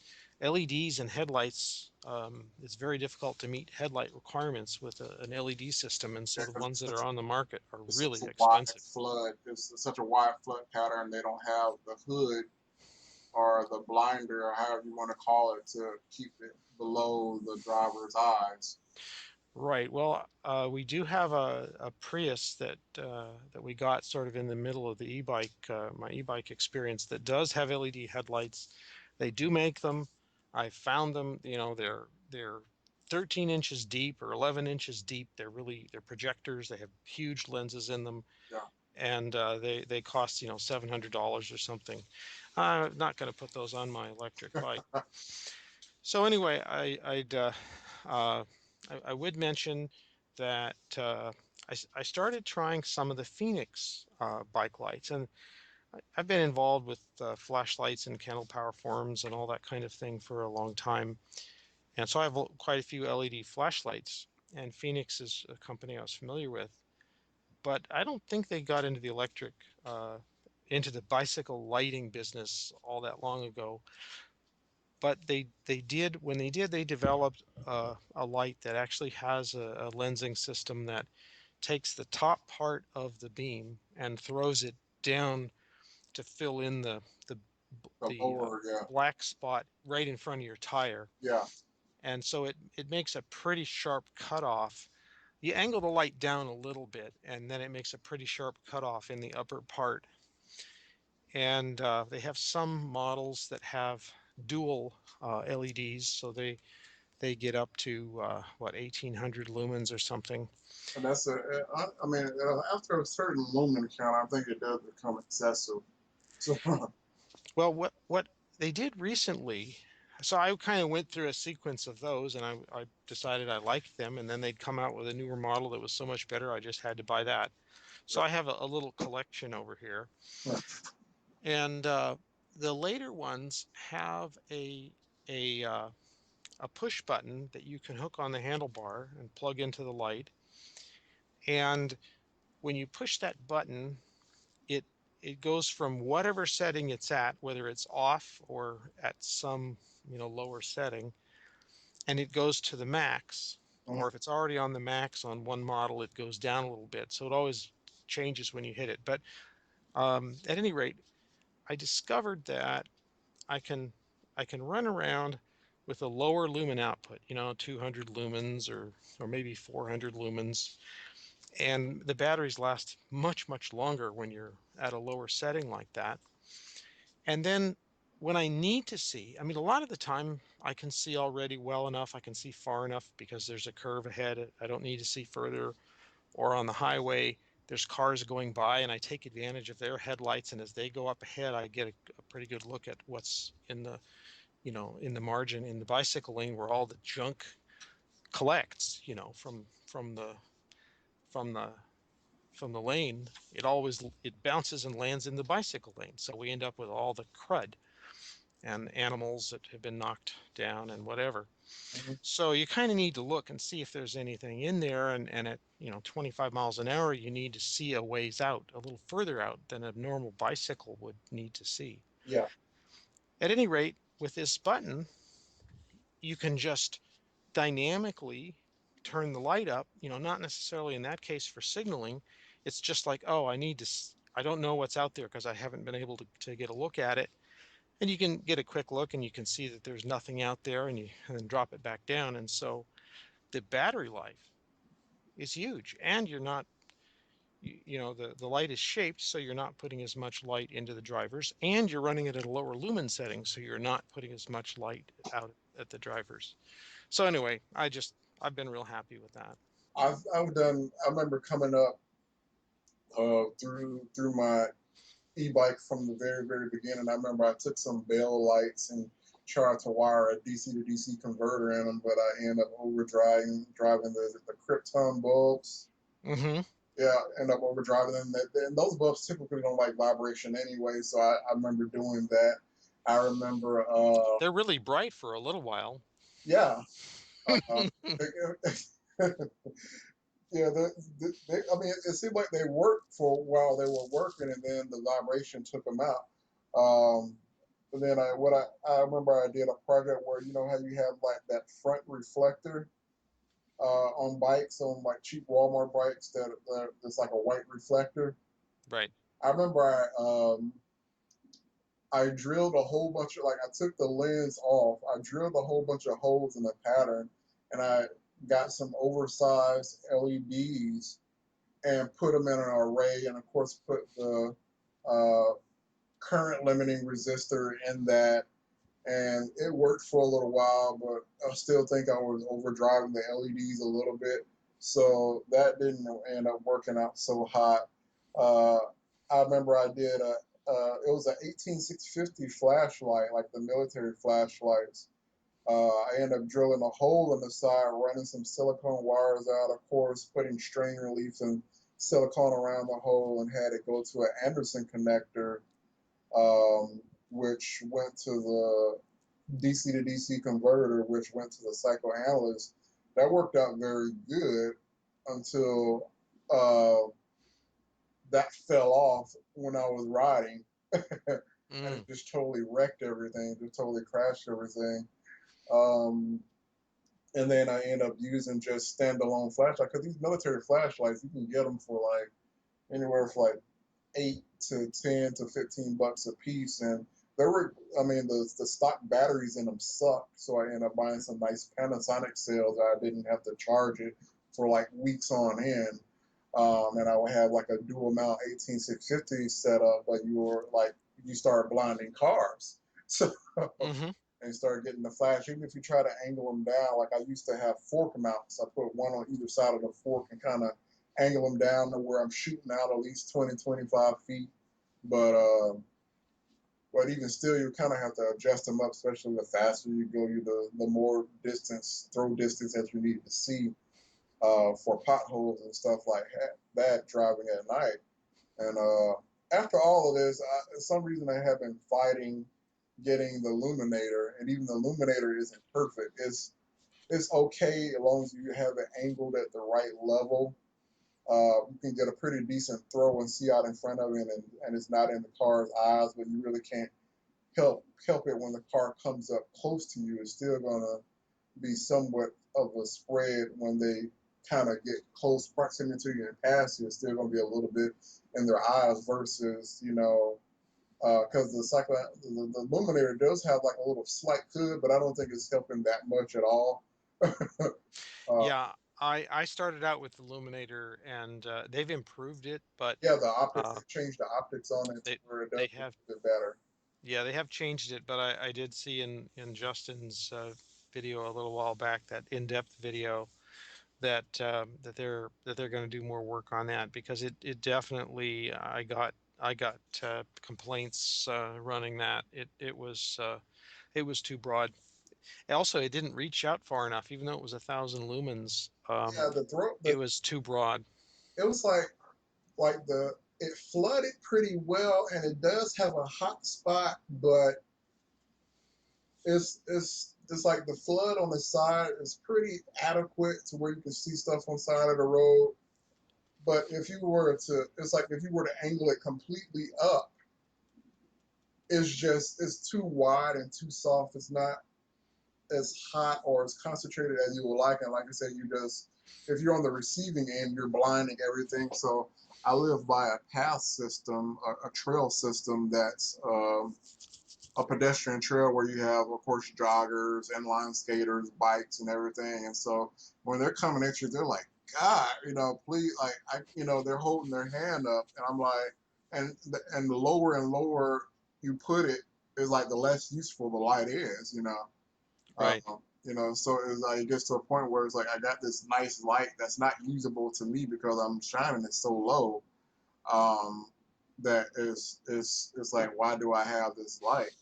So I mean, there's a time and a place for everything. Definitely, if you're riding by yourself, and nobody's coming, yeah, you can have full spread. But I just kind of make it a habit to push it down. At least it's swivelable enough to where I can push it down when something's coming, or I just kind of keep it at that level where I'm only shining the ground that's kind of in front of me, but not too far, not angling it up to where it's just straight in people's eyes. Even on group rides, and I'm angling it pretty low. It's one of the things like I mean, I know I kind of ramble it, but it's one of the things like when I'm on group rides, nobody has sufficient light. Right. Nobody, even the people that did spend the extra money on a nice 200 or 300 lumen light, when you turn that illuminator on, everybody thanks you for having that light. Because if I turn it off, it's like, oh crap, where's the road? So Hmm. it does help, but it is a little bit excessive, and the brightness levels do help out to a certain extent. Because I end up getting, I guess, the second generation one with a different brightness level, but I don't think I have the lens change on I the see. illuminator. So I think I have the second generation. So the brightness levels do help out a lot, but it's still not enough to make it my replacement light. And then like I said, you do have the people that just really don't care, and they're getting these 10-watt LED equivalent LED light kits that normally go on motorcycles or something like that, or off-road vehicles that's spotlighting on off-road vehicles that have like the huge fan heat sink on it, and those suckers are like getting hot, and they're probably driving them pretty hard. And yeah, you can see everything on the road. It looks nice. You got a nice little shroud or whatever for it, but you until you've been on the receiving end of it, and like I said, I've been pulled, not pulled over, but we'll pull over on the side of the road, have a nice drink or something on the side of the road during these group rides, and people are like, cut that light off. I can't. It's like I can't sit here and enjoy my water because this is like shining up in my eyes and whiting out my eyes and everything. So um, Well, this, it oh, turns out that the pattern to get the right pattern is a complicated thing because you need quite a bit of light at the higher angle because it has a lot farther to travel out to hit the road far in front of you and come back. And a little above that, you want none because that's where the driver's eyes are. And then as you come back towards you, you want less and less and less light because it has a shorter distance to hit the ground and come back. yeah, And these bright floods, what they do is they impress you with how bright they are. But what they really do is they really light up the ground in close, which causes your iris to react and shrink. And so they actually remove your ability to be able to see at a distance, especially beyond your headlight, where you're having to rely on other people's headlights and street lights and natural lighting. So you really want a light that's carefully modulated so that your eyes can work at their best. And these floodlights prevent that. I mean, I definitely have to agree with that, and it's definitely have to be taken into consideration. And it's like I say right now, I think it's all about just having the proper optics, pretty much. But like I said, it's really really hard to get that without some. I wouldn't say some investing in research. I mean, like I said, Grant is a nice company, but when you're spreading yourself thin and have so many projects going, it's like you can only really accomplish one thing at a time. And like, yeah, they did touch it, but it definitely could be improved a little bit to where Well, what I'd like for them to do is to go ahead and come out with the high voltage satiator because there's other people that can make lights, you know. yeah, That's something that other people can do. And eventually I think they will do it, and I'm sure they'll come out with a great one. But there's nobody else that's really trying the cycle analyst and the satiator and things like that. There's nobody else doing the same job. So that's probably the best thing for them to work on, and they are. yeah. I mean, and of course, there's probably.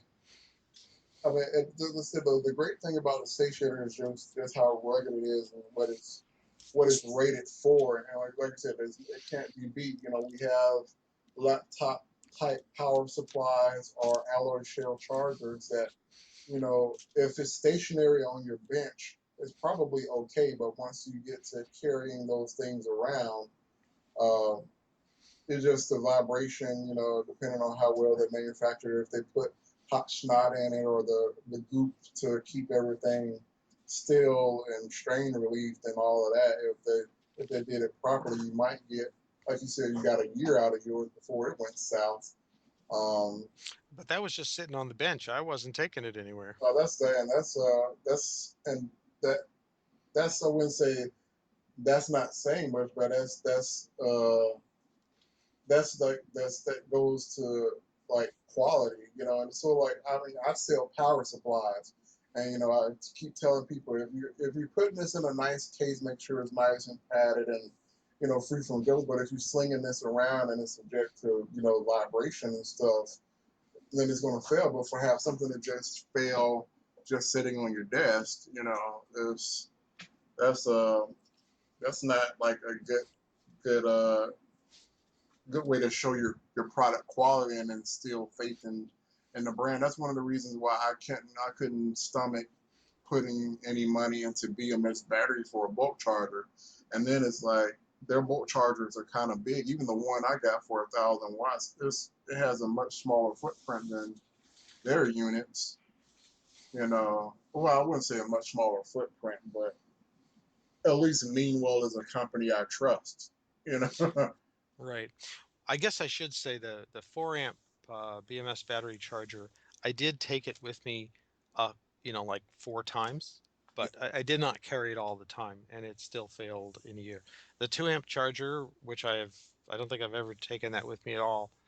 It's still, or the 200-watt model. I think it's a little bit more than 2 amps at 75 volts, but it. The thing is they're running it too hard. They don't have enough margins from an engineering standpoint.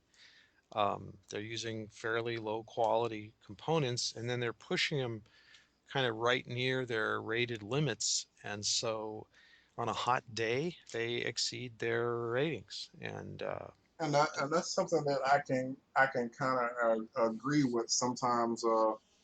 I remember in my earlier days of selling power supplies, I could do a modification that tweaked the fan to stay low, and they ran perfectly fine in my house. But I kept my house like closer to 70 degrees, so I was able to at least bring in that cold air. And I did proper load testing of like 1 or 2 hours at full load, and I never did have a trip. But I've never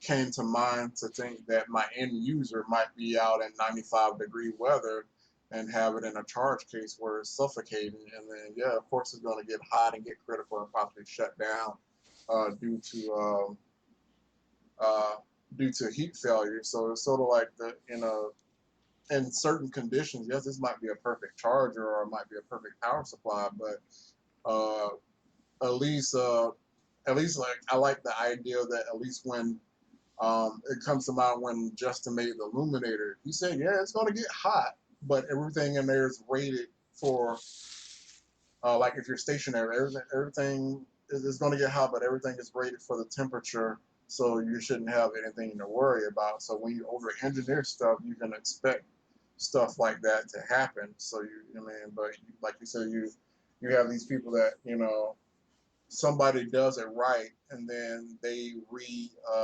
reverse engineer it and figure out where they can cut corners and where they can get the part count down and what they can omit and what's on sale that week. You know, at the Chinese market, what's on sale that week, and our products can suffer a lot, especially um, the equivalent off brands, that we thought were okay. And we just like one of the things that I've come to realize, like I watch Dave at the EEV blog and some of the stuff that he tears down, and you see like how good stuff is supposed to look and how they cut corners and how safe on some of these like Chinese chargers, even phone chargers, how unsafe they are. um, they work barely, marginally, but it gets you through the time until you can get something proper. That's what I kind of feel. But is it even worth the risk to, overcharge a battery or something because some of the resistor decided it wanted to pop on you and you put out the wrong reading or wrong resistance, and next thing you know, you overcharge your pack.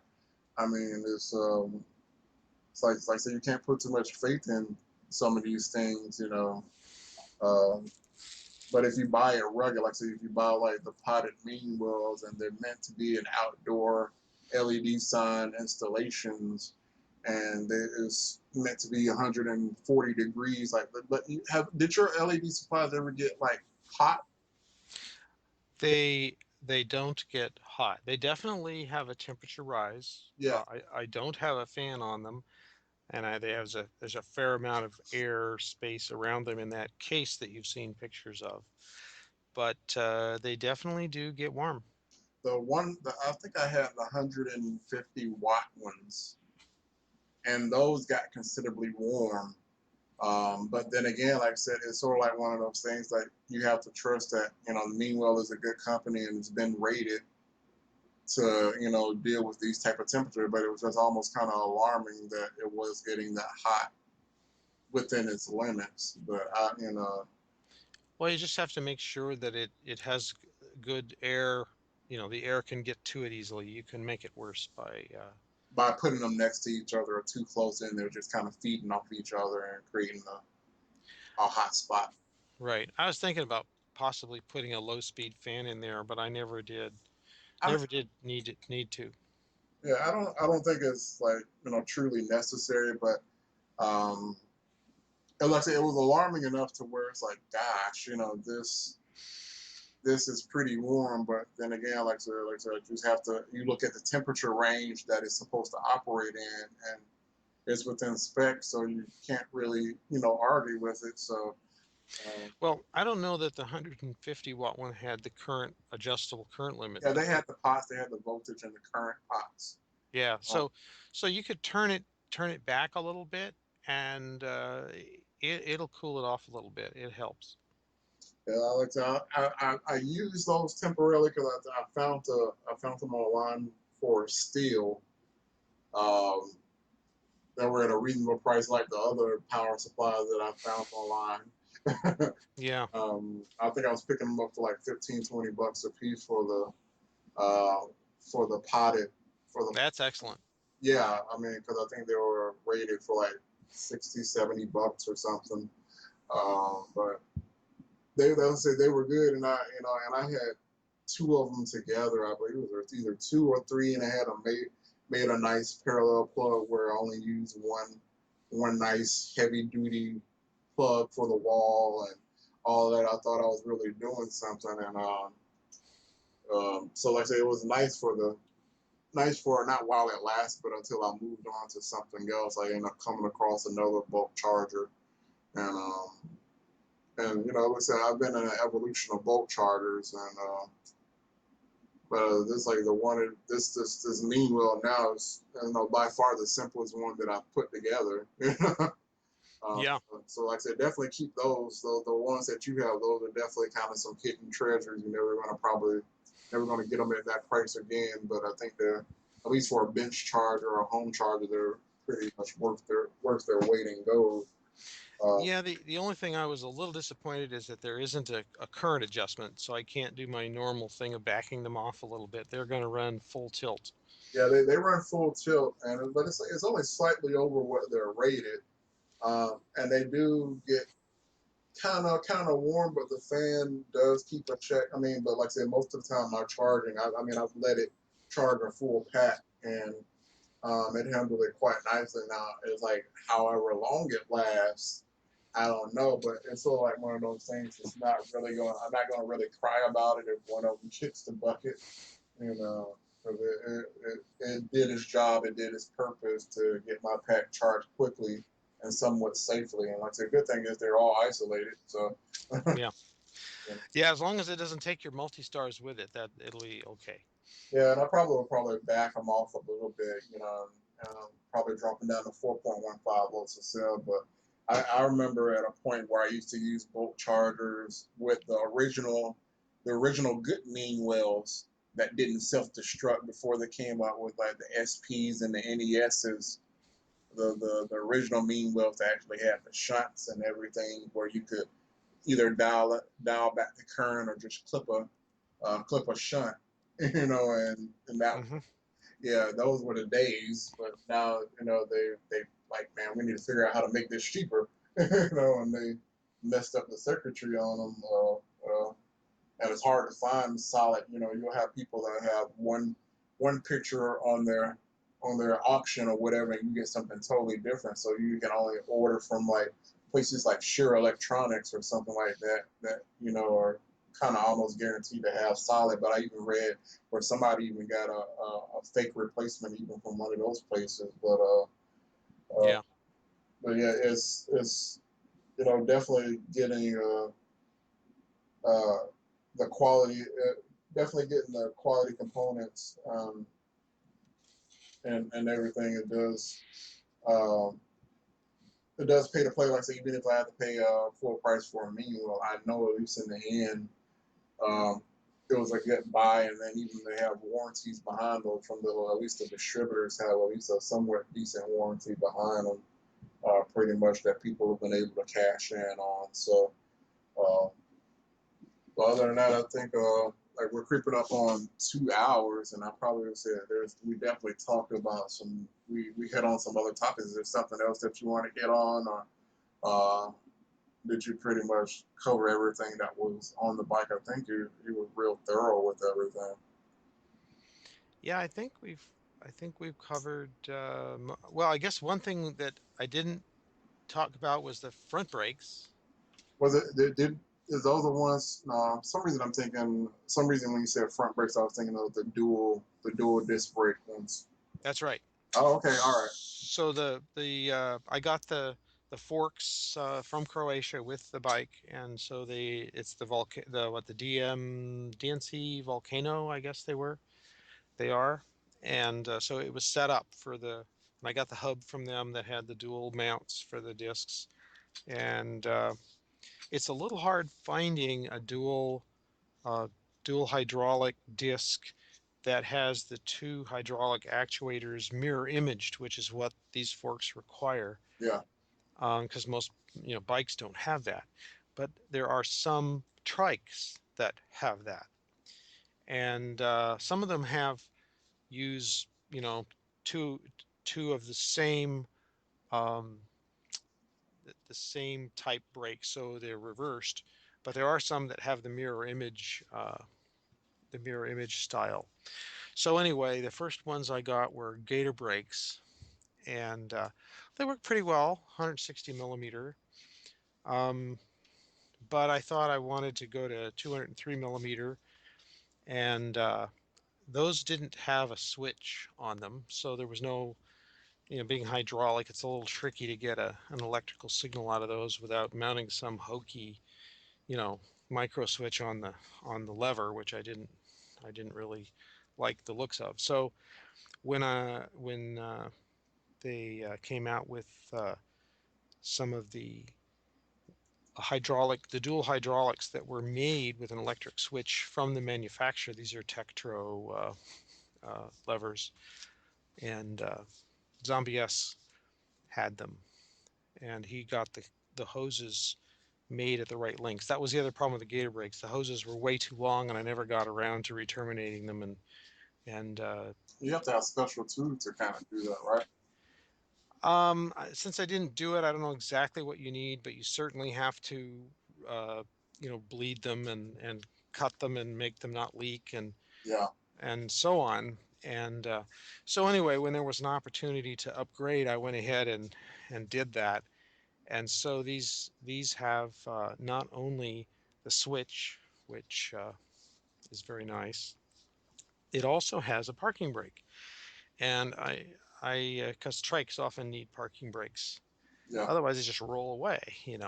So I I didn't really have experience with having a parking brake on a bike before, but I will tell you that I use it all the time, especially if you're trying to lean it or even put it on the kickstand. It really, really makes the bike more stable to have a wheel locked.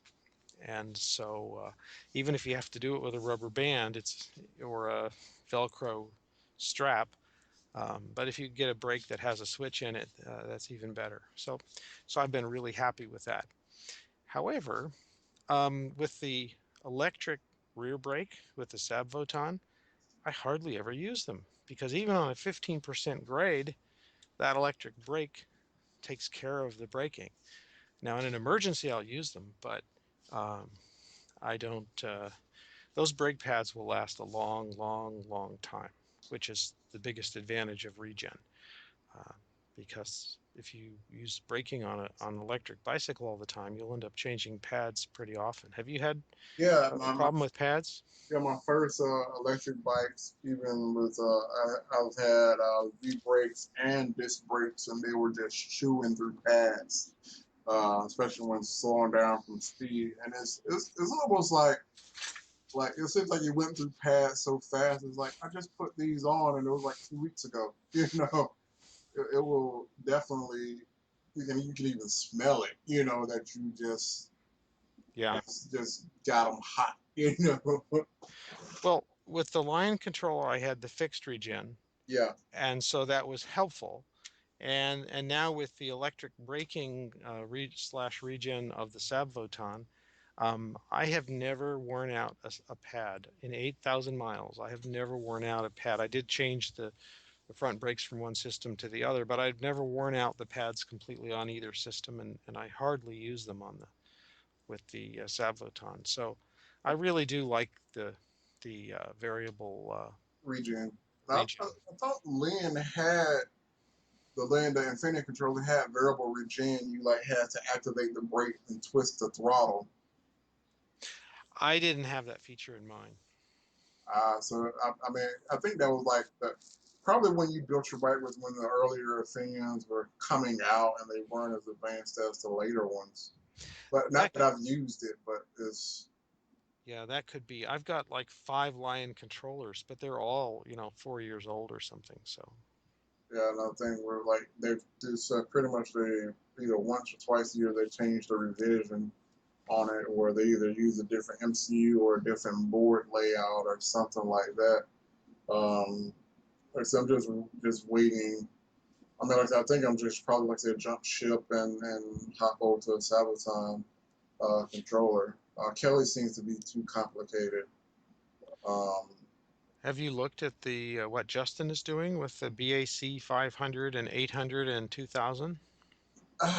I've saw those things. I just thought they were be inadequate because I'm like kind of in the same situation as you, where at least in Georgia we definitely have some hill climbs. I'm not sure how they would react, and I know they're probably self protecting and monitor current and probably protect itself to a certain extent. But I just didn't know how it would do under like a continuous duty uh, that I might put it through, or how it will react if I was pulling heels. And some of like one of our heels out here is like 3/4 of a mile long, and it just progressively gets worse. Right. uh, Well, I would think even the BAC 2000 might be enough. The 500 and 800 are probably a little bit more suited for the 9C style and the BMC style and size of the 700-watt motors. So I do have a couple of those that I'm uh, preparing to test with, and in fact I want to put two of them on my mountain bike. I got a 9C on the rear, and I got a BMC for the front, and I want to use two of those sine wave controllers on that. uh, so are they the BACs? Are they sine wave or? Yeah, they're sine wave FOC. Yeah. So I mean, I'll definitely like look into it. I mean, I'm pretty sure I could figure it out. It's sort of like when we get set in our ways, it's like no, I don't like to try new things. Uh, Well, so they're in beta test right now. I yeah, think the 2000 is a commercial product, but the 500 and the 800 are commercial products that this company in Canada has been making for a long time that Justin and ebikes.ca are repackaging into more suitable um, bicycle compatible potted Yeah, I saw water, that. yeah. So those are still in development, but since the software and the firmware is pretty already developed, they should be a good bet. They should be stable very soon. I was something trying to find the new. Oh, there it is. It's called a phase runner. Yeah, we had a name. We all put in names, and they finally picked Phase Runner. So that's right. They chose that name. It definitely looks cute. Yeah, you can get them right now. You can get them whatever color you want. They put color into the Uh, into the epoxy, the potting. and it seems like at least like it says 50 amps battery current, 30 to 100 volts programmable. And probably realistically, I probably should drop back down something closer to 50 volts. Like I said, right now I'm running 80 peak on mine, but like I said, I'm running nowhere near that amount. I'm running probably closer to 35, 40 continuous at speed. So uh, Hmm. Yeah, well, they're very impressive for a 6 FET controller. That's a lot. they must be running 247s in there or something. Oh, they're using really good FETs. Yeah. Uh, that's, I mean, the profile on that charger is just, it's one just looking inside of it is just, it's crazy to look inside of it. I'm like, man, when you gotta, did they, I was like, did they put a serial number on the FET? I'm just looking at Well, you can see the pictures of the FETs somewhere, and I don't they're on the bottom recall. of the board on the heatsink. Yeah, they're kind of underneath, so you can't see them very well in the inside the unit. But anyway, they talk about what they are, and they're good FETs. I mean, it looks pretty damn good. Yeah, so I think that's what's coming. I mean, it's a little early for that. By the way, they do have the linear braking control, though Justin wants to put it on the throttle, so you like pull the throttle back or whatever. But A two-way throttle or something like that. yeah, yeah, and he's got some that he's made with strain gauges, so it doesn't really move. You just push on it, Yeah. so It's just there's like no moving parts. it's like the one of the weird things that I'm looking at is just like the max phase amp, and I'm wondering would the bike be anemic with the lower phase amps? Because right now, at least on my current Infinium, I'm running the 160/80, the 2-to-1 relationship. Yeah, well, you have to you have to figure out whether when we set up that relationship, when you set up the phase current limit in the controller, uh, it doesn't. That just tells the controller that if you ever get to 160 amps, to roll back the PWM phase duty cycle to not allow it to go any higher. It doesn't mean you're ever going to get there. And so whether you ever get there or not is a complicated relationship between your battery voltage and your battery resistance and your motor resistance and the inductance and the frequency and so in a lot of cases people set, 3-to-1 or whatever current, but they may either they may never get there or they may get there um, from 0 to 1 mile an hour and then it drops below that. Yeah, yeah. Like So just by acceleration, I can.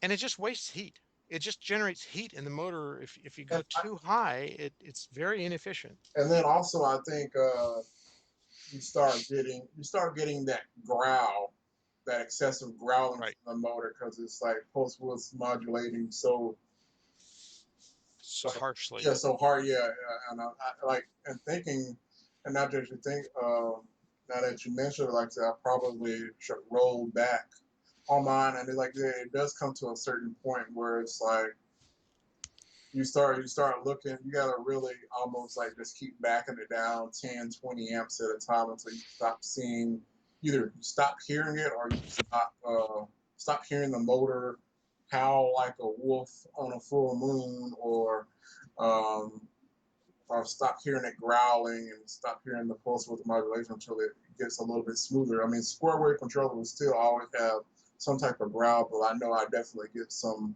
harmonics and resonance out of the motor, especially spooling up. And I think it's just probably because the phase amp relationship could probably be the gap could be closed a little bit, and probably it'll probably save some excessive heating in the controller.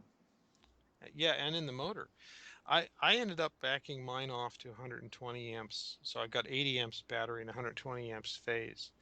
And it's, 120 amps is enough to almost lift the front wheel. I just not any point in putting more. And that's enough to heat the motor up. Even the Yeah, Crow motor. That is enough current to heat it up. yeah, So and like I said, I definitely agree. Like I said, uh, it was just like I said, one of the things that I was realizing.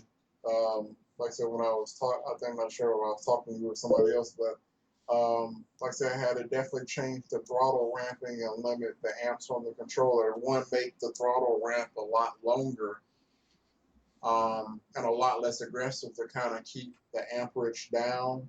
hmm Because like yeah, you can dump 10,000 watts into a motor, but when the motor is going from like 0 to 5 miles an hour, the efficiency isn't that great, and you're just wasting the power. Uh, right.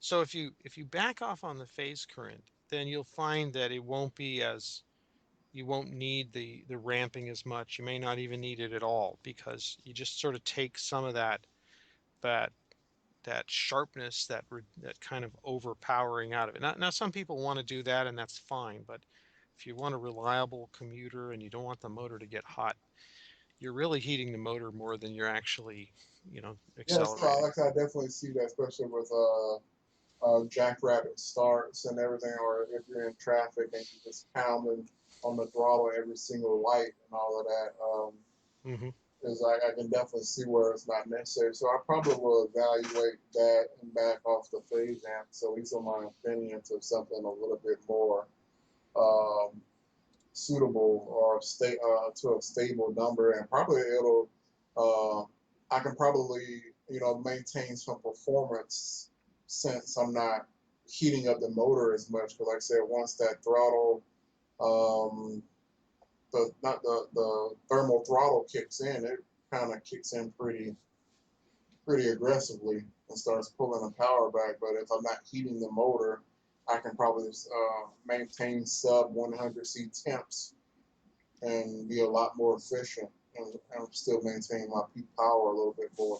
But like I said, I like what well with the like I said, it's just in my general area. I can't ride my bike in my neighborhood or in my general vicinity because you have, when I say 10% grade hills or more, you go down one just to hit another, and they're quarter a mile, half a mile, three-quarters of a mile long. You just really keep hitting them back to back to back. So it's like when I say I can saturate a motor in a minute, that's just leaving out my driveway and going up my hill. I can saturate and get up to 100 C quite easily. So Right. Well, try experimenting with that and see, how far you can roll it back before it starts affecting the acceleration in a way that's, a problem. just And negative to the performance. Yeah. right, and see what the temperature does, because you should be able to find a point where you still have a reasonable amount of acceleration, but you have a lot less heat. At least I that's mean, but like I said, what I'm looking for. I mean, like I said, most of the time that just comes in a scenario where I'm just having to climb hills all the time. And but like I said, normally, if like I said, I'm in a flatter area, like I said, I went to Savannah, Georgia, like for the past, I've been going pretty much like once a month, and it's a flat city, and I don't have any performance issues whatsoever. The bike handles great, but when I come home, these hills just suck. Georgia isn't flat by any means anywhere. you know, Right. Well, California's got some flats, but we've got some hills too. so I definitely that's I mean you definitely gave me some tips and opened my eyes on what I should probably look at to try to get things kind of dialed in a little bit more precisely. And like that, it probably will make my rig more efficient. But like I said, it's probably doing some unnecessary heating. And like I said, I've been preaching on, do you really need this much power? But I didn't think to trim some power away from the phase amps. Uh, Right. Well, that's one of the things that about the FOC, the sine wave controllers. They're actually measuring phase amps, whereas the Infineons are calculating phase amps, and so they actually can be wrong. They're kind of guessing, but the FOC controllers have to measure the phase current, the motor current, as part of their algorithm, and so they have much more accurate sense of that. That's one of the reasons they don't blow up, because it's that phase current that's not well controlled that That, but not, causes a lot of failures in the Infineons. well, it was like with the Infinity, it's like one thing that I learned after a certain period of time, especially after blowing so many, and I started looking at my settings and my phase current, the battery current relationship, and everything. It's like you have what the controller is rated for, then you have what you can push it to for short periods of time, and then you have the white data specs. I understand white data specs is perfect scenario, but normally the controllers are somewhere around 30 to the stock rating of the controller around 30 to 35% of the white data specs. And normally you can overclock these controllers to about 50 to 60% reliably if you know how to condition your riding style, to just use it as peak performance, but back off to something that's a little bit more continuous. And then, like I said, there's the area that you guarantee to just pop it just going out the driveway. And so like it took me a while, and I can't count how many controllers. I probably at least 10 over the 10 years that I've done, but most of that happened in the first 2 years. So after a certain point, I just understood that relationship, and all of that stuff stopped happening, and I started getting a better understanding of that relationship. But I just wish that the Infineon format. I wish they would just kind of upgrade the effects to something, a larger package, and just have better heat sinking. Because when you look at the way Sabaton and Kelly makes their controllers, they have a big huge slab of aluminum in there as the heat sink on Kelly's. Things weigh like 6-7 pounds in some of them. Um, so they definitely have a lot of thermal mass and thermal capability. And then, like you said, they are monitoring phase currents a lot better, and have thermal control where they'll pull power back after the temperatures reach a certain level. And Infineons just aren't that smart to pay attention to any of that. They're just a peaky controller. You can peak with them once or twice, but after that they're pretty much saturated until you allow some airflow to cool them down. Well, also the Infineons weren't so bad until we modified them and raised the current limit and shorted out the shunt, and we put motors on them that are way lower impedance than they were, I lower agree. inductance, lower resistance, and bigger battery pack. So we kind of stretched them beyond their comfort zone. Yeah, I mean, like I said, stock. Yeah, I mean, stock Athenians, you probably wouldn't have any problem out of them, but it's just like I said, we like pushing the envelope, and then you can, let's say, you push it too far, and like I said, the thing with the Crow motors, the inductance on those things were just popping anything that they put them on, even if it was a 36 FET, it was popping them. But then again, like I said, we were making those 36 FET push 200 some odd amps, and that's not really what they were designed to do, like we said. So, yeah, if we ran them stock, we probably wouldn't have the issue. You know, but yeah, I mean, but it's still like I said, once people start understanding the relationships of the like you said, the motor impedance, or inductance rather, um, and understanding how the motor, how the controller feeds the motor and what the motor really wants as it's accelerating. Because then we had this thing a few years ago where where I learned my understanding between the different type of winding motors is I know it's about back EMF. When that motor can generate sufficient back EMF, the controller doesn't have to do current limiting, and therefore it doesn't have to pulse width modulate as much because the motor is doing it for itself.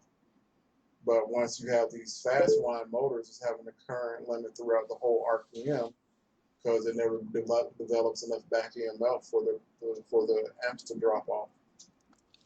Yeah, they stress the controller more. Um, and it's like certain. I mean, and I like how we have the motor simulator now. And they're definitely the e-bike C and motor simulator is definitely more thorough with the motors and how you can throw different scenarios and different voltages and everything in there just to see what happens to see. But it really doesn't. I wish they would take it a step further, and be like if you had, since pretty much Justin sticks behind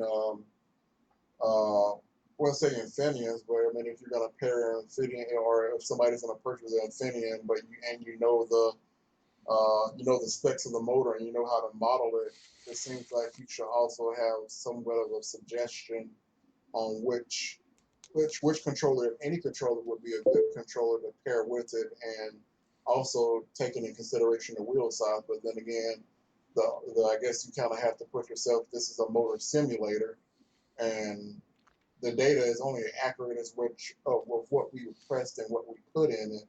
So I guess to make recommendations on any equipment for any given motor would just kind of be on opinion, kind of sort of.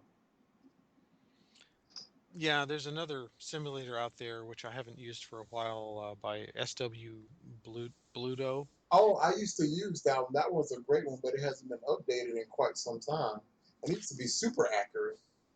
Yeah, and that one is actually written in Python, so you could actually upgrade it yourself and include more factors and actually develop it into something. I've thought about uh, doing that, and maybe someday it would be interesting to try that. But Justin has made a lot of improvements in his, and it just doesn't have the Chrome motor in it. It doesn't have a few things that would be nice to have, but it's sure useful, and it's sure it's fairly accurate because he's calibrated it pretty Yeah, well. I mean, it's like whenever, and I wouldn't say that was back when I used to have crystal light motors, and you could pretty much pick that motor, and then it got to a point where there were just new motors on the market, and the software wasn't updating unless you knew the exact numbers for the motor and programmed it in there. It was just not accurate after a certain point. Um, as years went by, like I said, I'm not sure if you picked up the project again or maybe updated it, but okay, but like I said, Justin has definitely filled that gap, but there's still a few things that need to be modeled to kind of have a clear consensus. So we still, I think, isn't there a fake crow motor on his simulator? He took it off. It used to be there, but he took it off.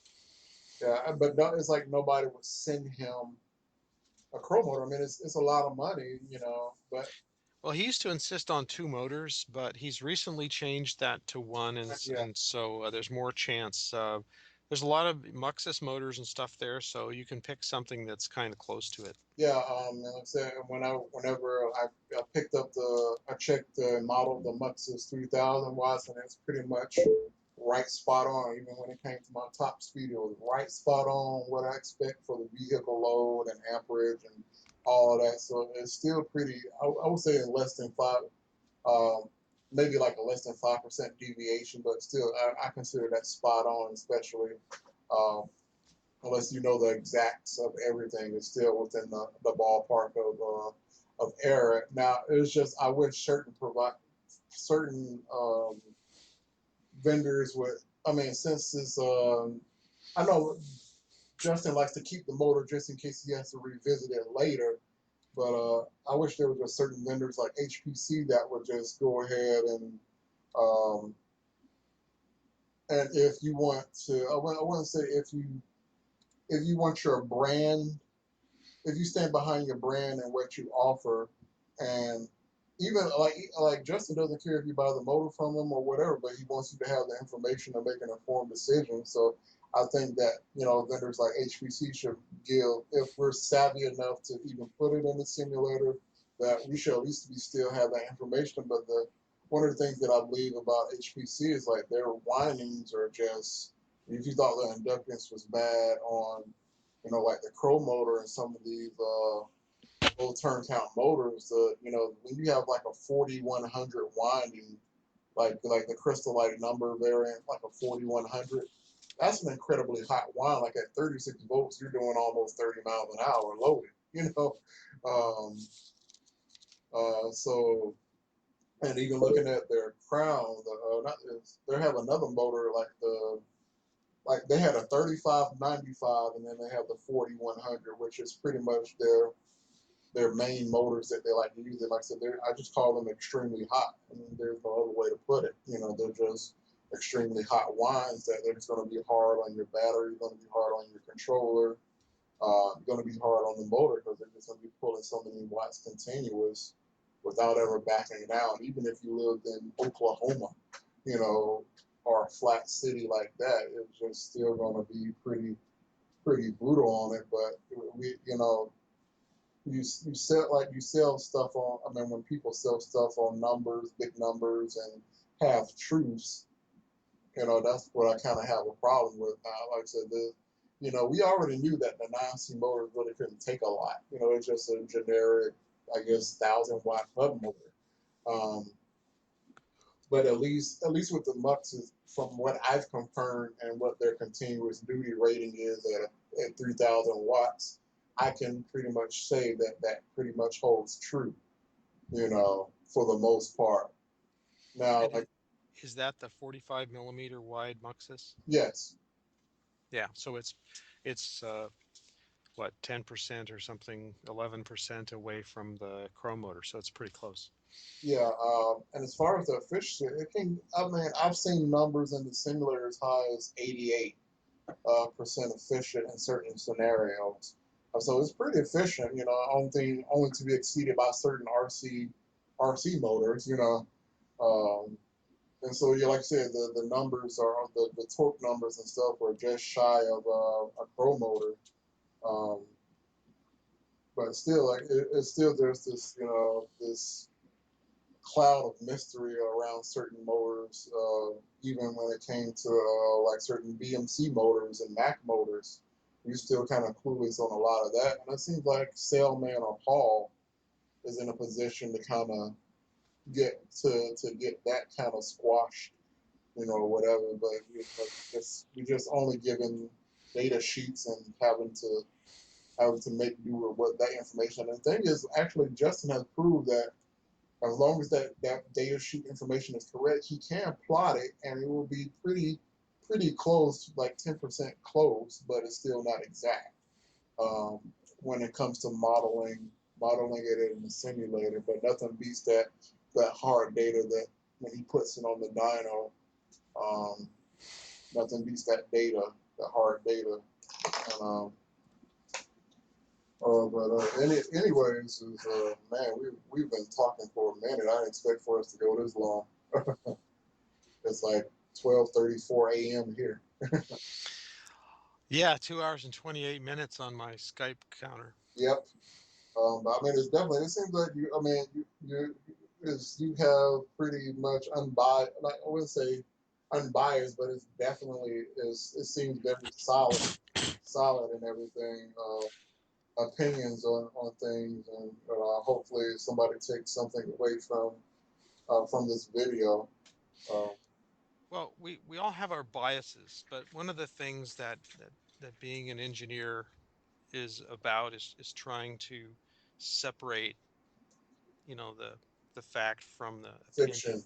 opinion, and trying to be, you know, trying to be objective about that, even if we have a personal opinion, trying to hold that apart from the technical data. And this stuff is complicated enough that some of our understandings aren't completely perfectly correct. I agree. I'm still. So it's a learning experience for everyone. When I went to engineering school, I avoided all the power transmission and the motors and all that, because if you think about it, this was 45 years ago, and all of that was factories and PG&E transmission line kind of power company things.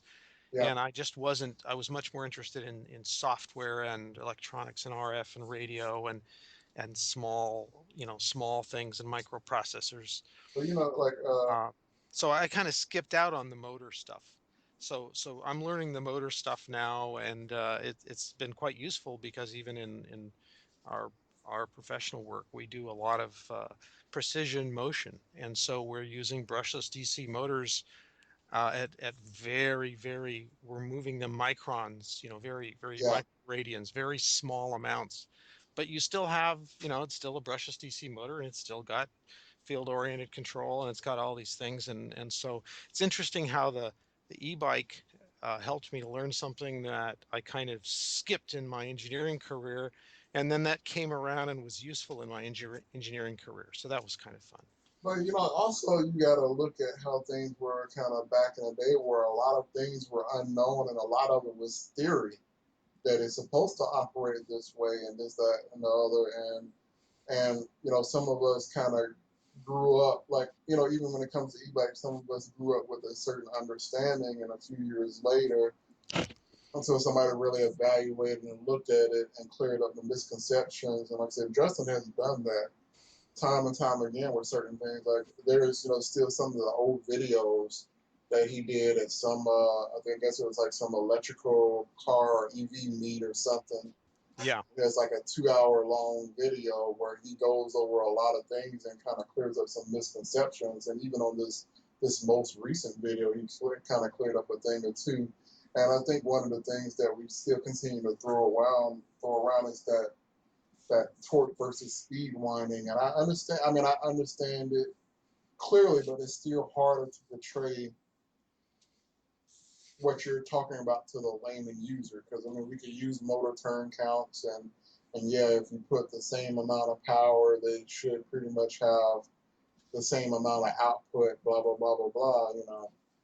But it's really hard to portray that at a level where somebody can receive it. But we definitely understand speed and we understand torque, but it's weird, and it's one of the weird things about that is like speed motors technically develop more torque than a torque motor. I mean, when you look at them at the same voltage and everything, same voltage, same amperage, a speed motor will put out more torque, especially on the higher end, than than a than a torque or a slow wind motor. So it's like we throw these things around and they get intertwined and they get misinterpreted a lot. Um, Well, oh yeah, it's kind of it's very easy to get wound around the axle, so to speak, with the different things that are happening when you talk about the different windings and the different voltages and the currents. It's much easier to overdrive, a speed wind, and so yeah, so yes, you can get more torque out of it, but you're really kind of overdriving it. So yeah. typically, Like I mean, it'll get hot. yeah, yeah. I mean, definitely. And like I've been in that scenario. I've been through the. I grew up with one of the motors that I had was the 5303, and that was a controller killer. I mean, Was that a three turn? yes. Um, Yeah, that's definitely hard on things. and I I ran a 12 FET and reflowed the solder on the bottom of the board. And this You was mean you intentionally did it? You didn't just do it when you overheated it. like not like when like I bought a controller from Lynn and put it on a 5303, and I was having a good old time, and I end up reflowing the solder on the bottom of the board, and then basically I bought the controller, and then I told Lynn I think I need to upgrade. Is Hmm. there a way I can send it back? Not that the controller was popped, the controller was still working. I sent it back to him, and he's like, there were solder balls in here. I'm like, what? So you were already melting it.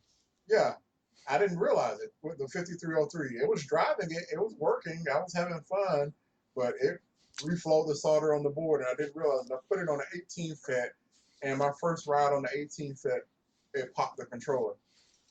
I'm Yeah, like, you lower the impedance and the current goes way up. it's that was just crazy, and I was like, I'm getting rid of this motor as quick as I can because I couldn't safely drive it. It was a money pit for me. So,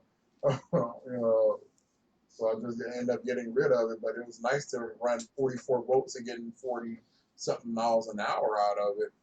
You know, It was just too early for the controllers that you had. exactly. And I thing is, I don't even know how Crystal Light was getting away with it.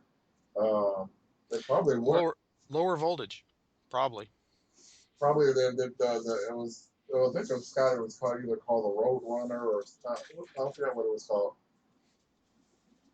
Yeah, So it was a Phoenix Racer, and yeah, yeah, and so I think that was probably meant to run at 36 volts and get 30 something miles an hour maybe. Um, but still, I like the most coveted motor of that series was the 5304. Everybody wanted that one, and I've had a 5305, and that thing is just sluggishly slow. You know, is even at 72 volts, you're barely getting 30 miles an hour out of the 5305. So that 5304 was like the best of both worlds at that time, and it didn't kill controllers. I mean, it was just that. But Dr. Bates ran is set records on a 5302 in like a 16-inch wheel or a 20-inch wheel. But, but yeah, he uses a 5302.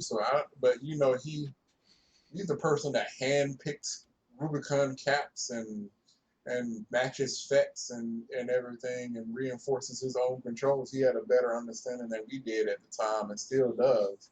And he was pulling school buses. No, he didn't pull a school bus with the 5302, I don't think. He probably did one with the 5305, but I think he did like try to set a record or he was on a drag strip with the 5302. And I think he's still trying to build a speed bike with the 5302. So I think he ended up rewinding a 5304 to a 5302 by just going in there and changing a few of the phase wires around, splitting the phases or something, and end up rewiring the motor or whatever. But I don't know, but I mean, I can ramble on about about back in the day. right. We were impressed by a lot of things back in the day. There was a lot of game changers back in the day. Like I said, I had a brushed hub motor. That's how back in the day that was, you know. Um, and it was like, and the parts were interchangeable between like two or three brands for brushes. And I was trying to run a brushed hub motor at 60 volts or 72 volts, and melting brush holders and all of that. I've been through I've been through the ringer a few times with a lot of parts and everything. So I feel that I've paid my dues and I've earned my piece in the motor graveyard, motor and controller graveyard. I'm done. I'm past that, past those days. So I'm just looking for bigger and better things going forward. Like I said, I just can't wait to see what the next thing comes out. Like I said, you brought to my attention the BAC controller. Alan brought to my attention, the other Alan Mm-hmm. brought to my attention about the Sabaton. I have a friend that has a Kelly, but you realize though Kellys are kind of finicky. They've shut down over a whole lot of stupid stuff. They're really picky on what they like to drive and what they don't. You know, because my friend has a 5304, uh, no, a 5404, the bigger one, the 35-pound Crystal Light, the 35 pound Crystal Light. Um, and he's running that on like a 150 or a 200 amp Kelly, and it shuts down over some of the simplest stuff. You know, like overcurrent situations and everything. And it's not that it's programmed too high. It's just, I guess, that inductance is pretty high on that motor, so it just goes into overcurrent shutdown if you ramps the throttle too fast, overheats rather quickly. The motor's still stone cold, but I still think he possibly needs a bigger controller since it's almost along the same. So it's like the 5404 is a mini Intertrack, if you know what the Intertrack is, right? Yeah. Yeah, the Intertrack is like a 50-pound motor. The 5404 is a smaller variant of that. It's kind of middle of the road between the Crown and the Intertrack. Mm-hmm. So it's a I think it's like a 5 or 6,000 continuous wattage motor. But like I said, that Kelly does not like it at all. But he's in it. He's in the Kelly for like 300 plus bucks, 300 or 400 bucks. So you kind of stuck with it. Uh, I'm thinking he probably should have probably got a Sabaton, and I'm like that. I'm a jump ship. I'm gonna be a believer real soon. Probably at the end of the year, probably around Christmas. I'll probably make all my swaps over and upgrade some stuff. But Yeah, man, it's been nice talking with you. Like I said, I need to just get off here because, like I said, we can keep on going, and I don't want to keep you anymore. And I do appreciate you taking the time to talk with me this evening. I got probably like 6 or 7 hours of stuff to edit through and clip out some of the side banter and everything with everybody that I've talked to today and did kind of mini interviews or whatever. But you definitely have, you know, a lot of information. So I think I've always admired your bike. So um, I'm definitely glad I got to hear about it a lot more. Yeah, it's been fun talking to you, and I'm using a couple of your harnesses, not in my Greyborg, but in other my other bikes. So Yeah, I remember I made them. I think yeah, I had to custom make those because I could have dropped them to you, like drop shipped them to you. And I was trying to, but you wanted 10, either you wanted 12 gauge or 10 gauge for some odd reason, and I was like, I really didn't have. Honestly, I really didn't have the time for it. I want to get back into harnesses now, but it's really time consuming, and people don't realize that. I mean, I know you do, and you respect my time and didn't really fight with me on price or anything, but it's really time consuming to make those harnesses, and I don't even know how I was doing it back in the day. But I guess when you have nothing, if that's all that you're doing and that's all that you're living off of, then you make time. But some of these harnesses take 3 or 4 hours, especially if you're doing it from ground up. Now whatever I could outsource or have somebody do half the work, like me buying pigtails and stuff, that helped me out a lot. But well, that's kind of what I was doing too. You made pigtails for me that I used in a couple of my earlier bikes, and it just it just saves a lot of time. it really does. I mean, And the harnesses, I almost need to make those because I want them to lay with the battery and physically be in the right place, and it's really hard to do that without the whole bike and battery pack to work with. yeah, I mean, uh, I, but the I mean, pigtails are easy to manufacture. You can mass produce those.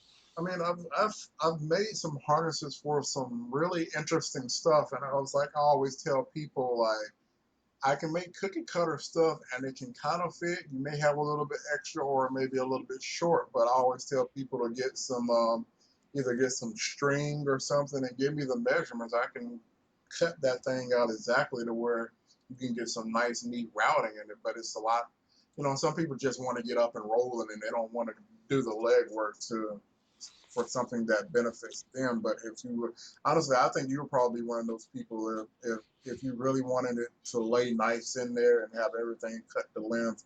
And even I think you was even worried about losses in yours. You were worried about the losses if you use too small of a wire and all of that. But it's that attention to detail sometimes that can set your Yeah, build aside from somebody else's that took the short way out. Like I said, I would definitely like to get back in the harnesses. And I remember we was talking back and forth like when I was using the PP45s, but they weren't robust enough for your build. And I was like, well, use the XT90s. And I mean, it might have been you or it might have been somebody else, but I was like, you can epoxy the XT90s together to get more current rating and still have that series parallel simplification that I used to make in the harnesses. Like I said, I want to get back to it. I'm really waiting. What I'm waiting for now is I'm waiting for Hobby King to come out with a 20 something amp hour battery. A little bird told me in my ear that they might be doing some 22 amp hour packs. Um, and comparing those pairing those with like a Best Tech BMS would be some nice cookie cutter packs that people could use on their builds. But even still, like we're looking at the 16 amp hour packs, and that's pretty much a brick. I mean, it's a household brick. I mean, no exaggeration about it. And those it's pretty big, so we can only imagine what a 22 amp hour 6S battery would look like, or whatever. So I mean,